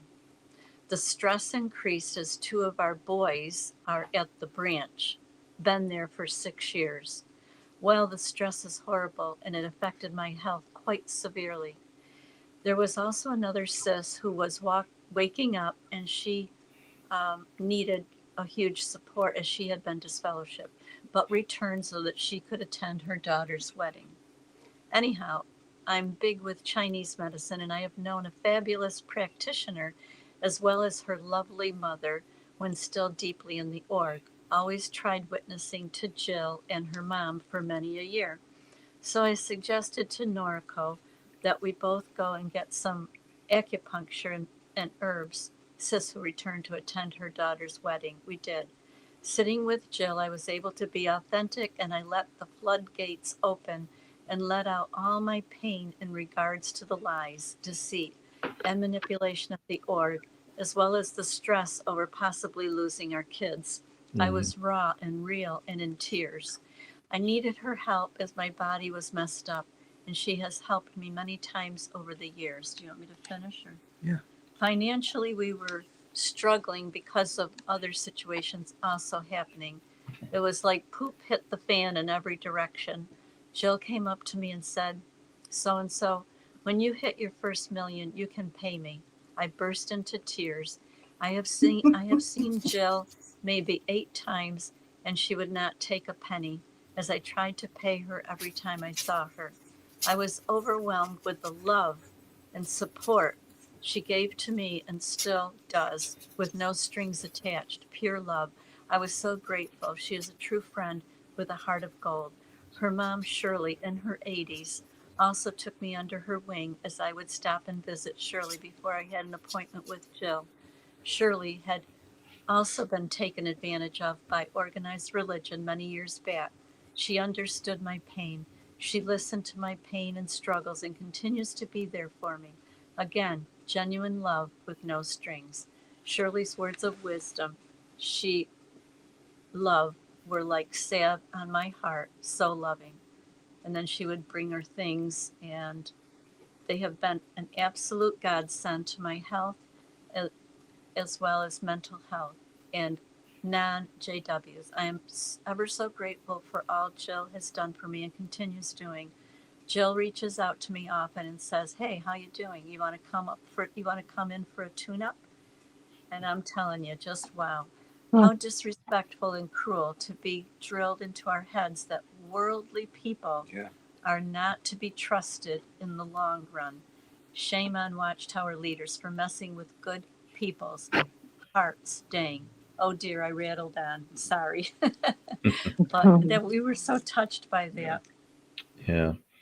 That's like all my experiences at the meetups. Even the ones who I knew had left, still the same people that I knew prior, whether they were in or out. So that's a total debunking of what they're saying in general, or everything about it. People who are not inside, shall we say? Yeah. Yeah. Yeah, and Linda, that was just on, she was my first worldly friend after coming out. She's a real avid garage sailor. And so it was, we were just newly out. I mean, we were PMO, but I decided not to go out in service. And it was the CO's week. And it was during COVID. So they were still on Zoom. But Linda asked if I wanted to go garage sailing on a Saturday morning. And I said yes. And I was so paranoid that I was going to see one of the witnesses. But I told Linda, I said, "Linda, I said, you would be viewed as worldly." And she goes, "Really?" I go, "Yeah, because you're not a Jehovah's Witness and I'm hanging around with you." So Linda was my first worldly friend. That is so And beautiful. we both became friends with her and Matt. And then Matt was in the car another time, and I started telling him the whole story, and I just started crying, and I couldn't contain myself because we knew we were going to lose our children, and they listened. They just listened, and they probably thought I was, crazy or something, but no, they were truly friends, our worldly friends. That's a real big deal for those of us that leave this organization, because we've been indoctrinated and conditioned to believe that it's dangerous to associate with others that are not Jehovah's Witnesses, and that there was a term from the Bible that said bad association spoils useful habits, and we were taught that our faith would corrode. And so it was really delivered to us as though it was truly dangerous. So for her to have you as a friend was actually a courageous thing for Fran to do. And I know it seems weird, but it was courageous. And I love the idea of garage sailing. That is just so fun. How cool is that? You know, I used to say my home is decorated in an early yard sale. That used to be one of my favorite things to do is yard sailing. Yeah, me and too. Such a way to be casual with someone and get to know them, and you know, and just what you were saying, Fran, that you just broke down in tears and they just listened, and that's what we need to be when people are trying to make that transition of, you know, leaving the organ. There's going to be these changes that are so astronomical as losing our whole social structure that we've ever been allowed to associate with, you know, and our blood family. See, it's normal to be kicked out of a group when you don't follow the rules. But for the leader of the group to say you must shun them is public shaming. It's not as the organization has delivered it as a form of discipline, like discipling and a loving provision from Jehovah, which is the lie that the organization gave us. It's a form of publicly shaming someone. Yeah. And for months upon months or even years, it's like Joe was saying, they have to come in after the meeting starts. Why? And they put this in print so as to not make the other people in the congregation uncomfortable to have to shun you. Yeah. Well, they know that the friends would probably tend to want to talk with them. They would probably, in their good-heartedness, want to comfort them. They would want to. They don't want them to. They don't want them to. That's what comes natural, yes. And see, and when the friends can say, you have no right to tell us this. You have no right. Rebecca Wise says it's a public defamation of character, Fran. Vicious slander. Yeah. At this point, Sorry I have to to interrupt, say, but yeah. No, that's okay. At this point, I have to say, in case they're listening, because I did send the links to my two brothers and Joe's two sisters. Yeah. And they're very, very, They've been very very supportive supportive of us right Yeah. from the very beginning when we told them we were no longer Jehovah's Witnesses. They couldn't believe it because for 36 years we were preaching to them and, you know, trying to win them over. But they were so supportive of us when we left. Yeah. So if they're listening, thank you so much. I was thinking the fact that witnesses were so afraid that if they had contact with the non-witnesses or someone, you know, who has left, that it could affect them spiritually. Doesn't that speak of how weak their faith really was? Oh, they have no faith. There is Or no faith. is that just? I mean, other religions will associate with other religious people will associate with us and not feel threatened that we're going to change their faith. Yeah. But the least little contact with a non-witness, and oh my goodness, I can't, you know. No, that's dependency. That's dependency. Yeah, on right. The governing body, not faith. They didn't want people having faith. Gigi says I was disfellowshipped, and the hardest part is no one could speak to me. Yeah. And when you have it indoctrinated in your mind that God doesn't recognize your existence, and then people don't speak to you, you're being treated almost like as if you're a ghost. You know, Terrible. Terrible. In real life. Yes. And that's why it opens people up to the depression and suicide. Yes. But let me give you an example. I haven't seen it personally, but the person who told me it's their daughter and son-in-law. They're both regular pioneers, and he's an elder. And the wife is kind of the one who takes charge in the family. But because the mother and I would talk, and there was with some of the things that she agreed with, she could see things. She's since backed off, but she's very elderly, so I'm certainly not going to disrupt her belief system. But her daughter, if she is at her mother's house and her mother just has a question about something that the brothers have said, she will literally become, the daughter will become physically ill and leave immediately, and the husband will just follow behind her. She goes home and sometimes has to go to bed as sick for 2-3 days just because your mother posed a question, and she said, "Oh, sounds like you're becoming apostate," and she goes physically ill. And I mean, how strong is her faith? How Wow. strong is her belief that she could be so shaken It's like that? Yeah, they've weakened. Yeah, that sounds like the fear. That sounds Yeah. like the fear that this video was talking about. Yeah. And we had to go through that all the time within the organization. And if we ever went to the elders saying, "Gosh, we're just so exhausted," their answer was to read your Bible more, go out and service more, and pray more. And that was what was exhausting us, because a high control, high demand group or a cult will always keep you busy to make sure you don't have time to sit back and have a thought and finish it and follow it through. That's why this pandemic was such a big deal, because some people weren't working and some people couldn't go to church. And so people were actually having time to ponder, you know? That's right.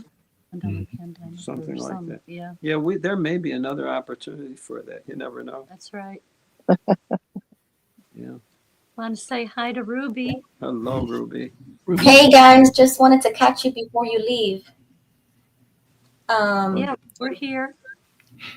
I wanted to let you guys know that I did call the reporter that you gave the information earlier, and also through email. Nice.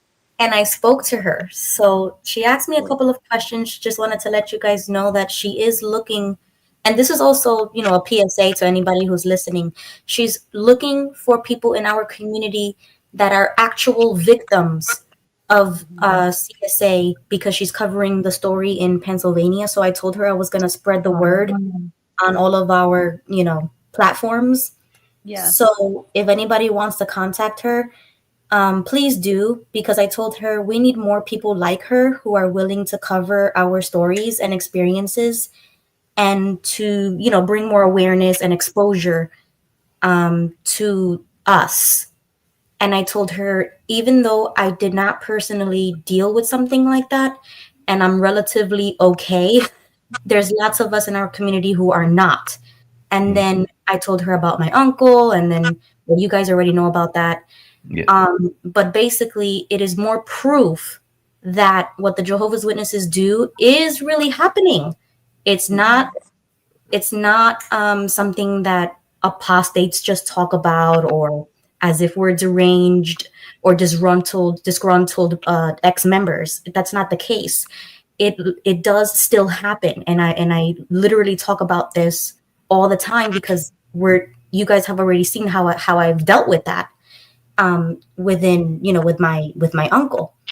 So that's why it's so important to keep talking about these types of stuff, keep joining forums like this and channels like ours, and continue talking about your stories. If you can, if it is safe for you to do so, do it, because we need more voices, especially with reporters who are willing to take our story. So just wanted to let you guys know that that I called her, and I encourage everybody else to also reach out if you want to. Thank you. If anybody came on late, Ruby, the woman's name is Gianna Galli, Galli. She's from WBRE in Pittsburgh. It is a TV station, and her number is 570-466-7760. And Nancy Sardos Scott is the one that got in touch with her, and she told her story. And Gianna just couldn't believe it. You know, she said, She says, I never heard of this, with the Jehovah's Witness. So she's getting an earful. And like you said, Ruby, the more of us that speak out, the quicker, the PMEs will hear about it. Yes, right. Because our daughter did say when we talked about this, she said, I won't believe it until I see it on CNN, like one of the big one of the big TV stations. Or they hear it from their neighbors. Yes. But isn't it amazing how Watchtower is able to keep things kind of localized? Yes. Because we're in New York State, and I bet there's a lot of witnesses have no idea what's going on across the border in Pennsylvania. No, they don't. I bet they Not don't. even the people in Pennsylvania don't even know. Yeah. 'Cause this reporter, she's in Pittsburgh. Yeah. And she didn't. So, but now she knows. Yeah. Well, I hope she helps to broadcast it. It needs to be broadcast. Yes. I think once she gets enough information, I think she will. She said she's going to do a story on it. Good. Yeah, that's Is awesome. the reporter willing to, give these people that might share their story anonymity and maybe some, it's this is re-traumatizing when someone tells their story. So it's really important for them to get some care after they do this. Yeah. So maybe themselves getting in touch with their therapist, or I know BetterHelp sometimes does free things for a few months or something when you start off, but it's really important that psychologically that they would get care for that as well, and that their identity could be protected if possible, unless they want to just straight up say their names and all, but that's how they want to go. Yeah. Do you know, Ruby? Not that I know of, but you make a great point. That's why I said, if it's safe for you to do so, if you want to, definitely this is an opportunity to do so. So if you are ready in your journey to share it, then do that, because I called her so fast because of what recently happened to me, and I'm still shocked, So when I told her, I was like, listen, this is still going on. You're not going to be the first or the last reporter to do this. So you can look up the research that other reporters have done, and you can just, start from there. You don't have to start from the beginning, because the community already has all of the stories you need. Just let me know who you need to talk to, and I will post it everywhere. And if whoever wants to respond can do so. So she said, yeah, I'm looking for anybody who would like to, who is ready to give their story, especially if you're in Pennsylvania, because that's where, she's reporting from. Yeah. Yes. And even Michelle Henry, the Attorney General, said, please call my office if anyone has been abused at any time. It doesn't have to be recently. It can go back 20, 30 years in Pennsylvania. That reminds me, when you were on the interview, when they asked you how long had they taken record for the Australian Royal Commission, your guess was pretty good, but it was from 1950 on forward. From 1950? Yes, 50. Oh, wow. Okay. To 2015. Yeah. Okay. Thank you. Sure. Yeah, I'll make a note of that. Okay. But these are all bald-faced lies. I so nerd out on these kind of little things, these little details. I'm like, oh, and guess what? Joseph Rutherford used to call the congregations companies. Yeah. Yes, companies. And there was a time when he took away the music. They couldn't even listen to music. Okay, I need to stop. All right, guys. Well, I'm gonna hop off. We have a little TV show night on Discord, so if anybody wants to join us, we're gonna be over there. So I just wanted to say good night, Joe and Fran. I love you, and good night to everyone. I love you. Thank you, Ruby. Thank you for coming on. And thank you for everyone else too. I think we got everyone. Yes. Oh, Gigi, wait a minute. Gigi wanted to say something. I did. Yeah. Hi, Yeah. are you guys shutting off the show right now? Is it too late to see? Actually, Shauna said we can go a little longer. We're here. If you We're here. I just wanted to add about the Pennsylvania.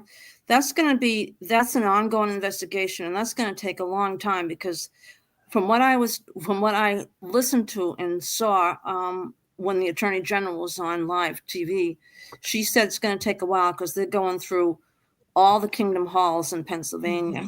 And they're going back as far as 1987. So this is going to be time consuming, and it's going to take, I believe they've already sentenced 12 of the 14, but correct me if I'm wrong.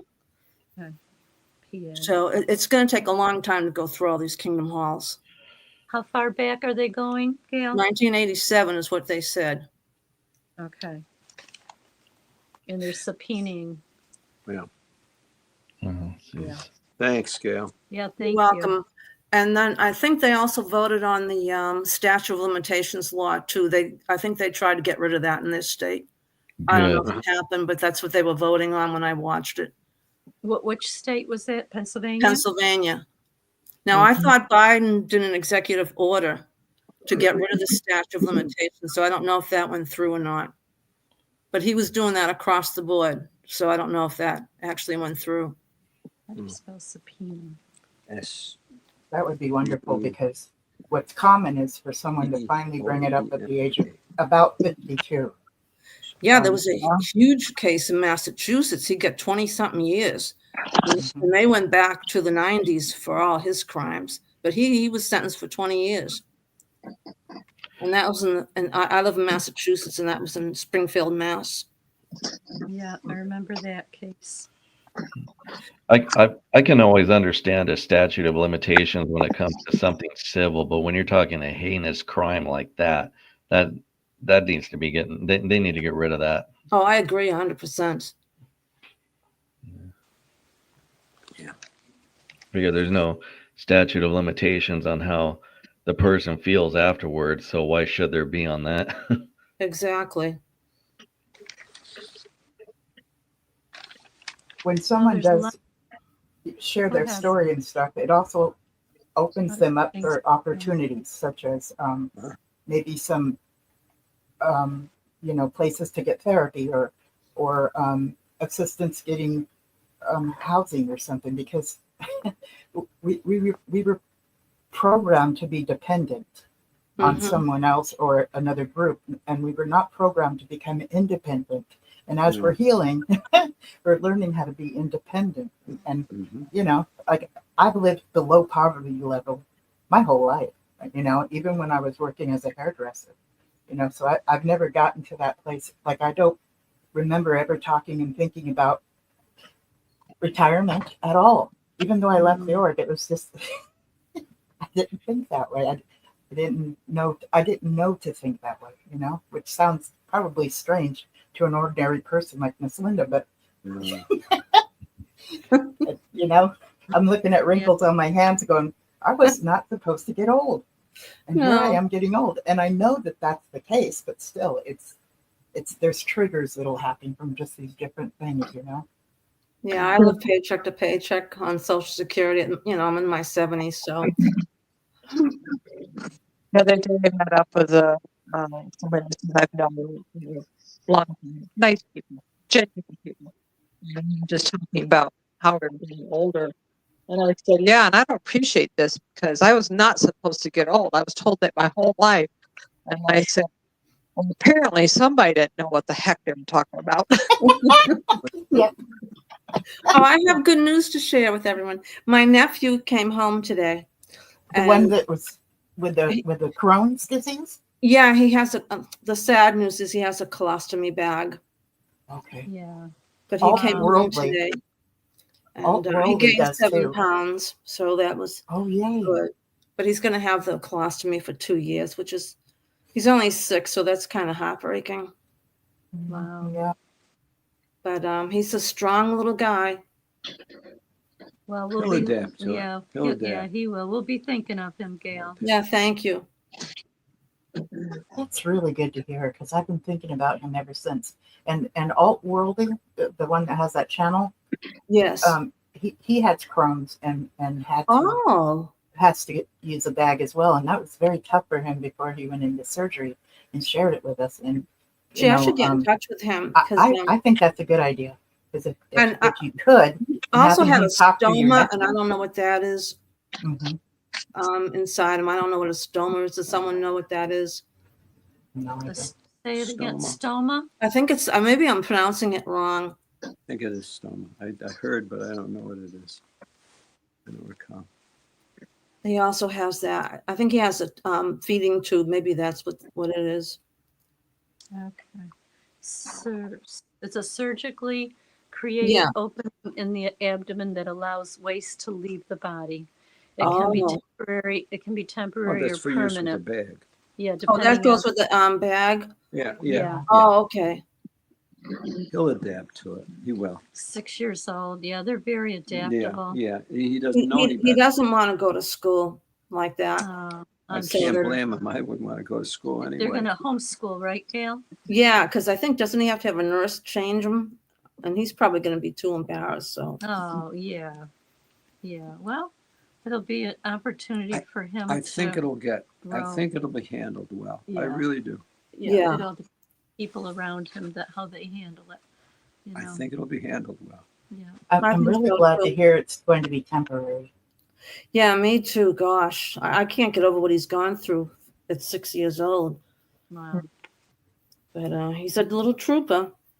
Yeah, the last time you were on, you were like, he was at death's door. Yes, he was, because his white count was down. He had a pneumonia. He had an infection. Yeah. But I'm so glad now to hear this. Yeah, he looks great. That's good. And I got good news on my health with my You were going to say prostate. I did too, and I'm like, darling, I hear we don't have one of those. I'm getting tired. What the hell? Oh my God, I gotta have. I forgot what it was. Pancreas. I'm sorry. Thank you.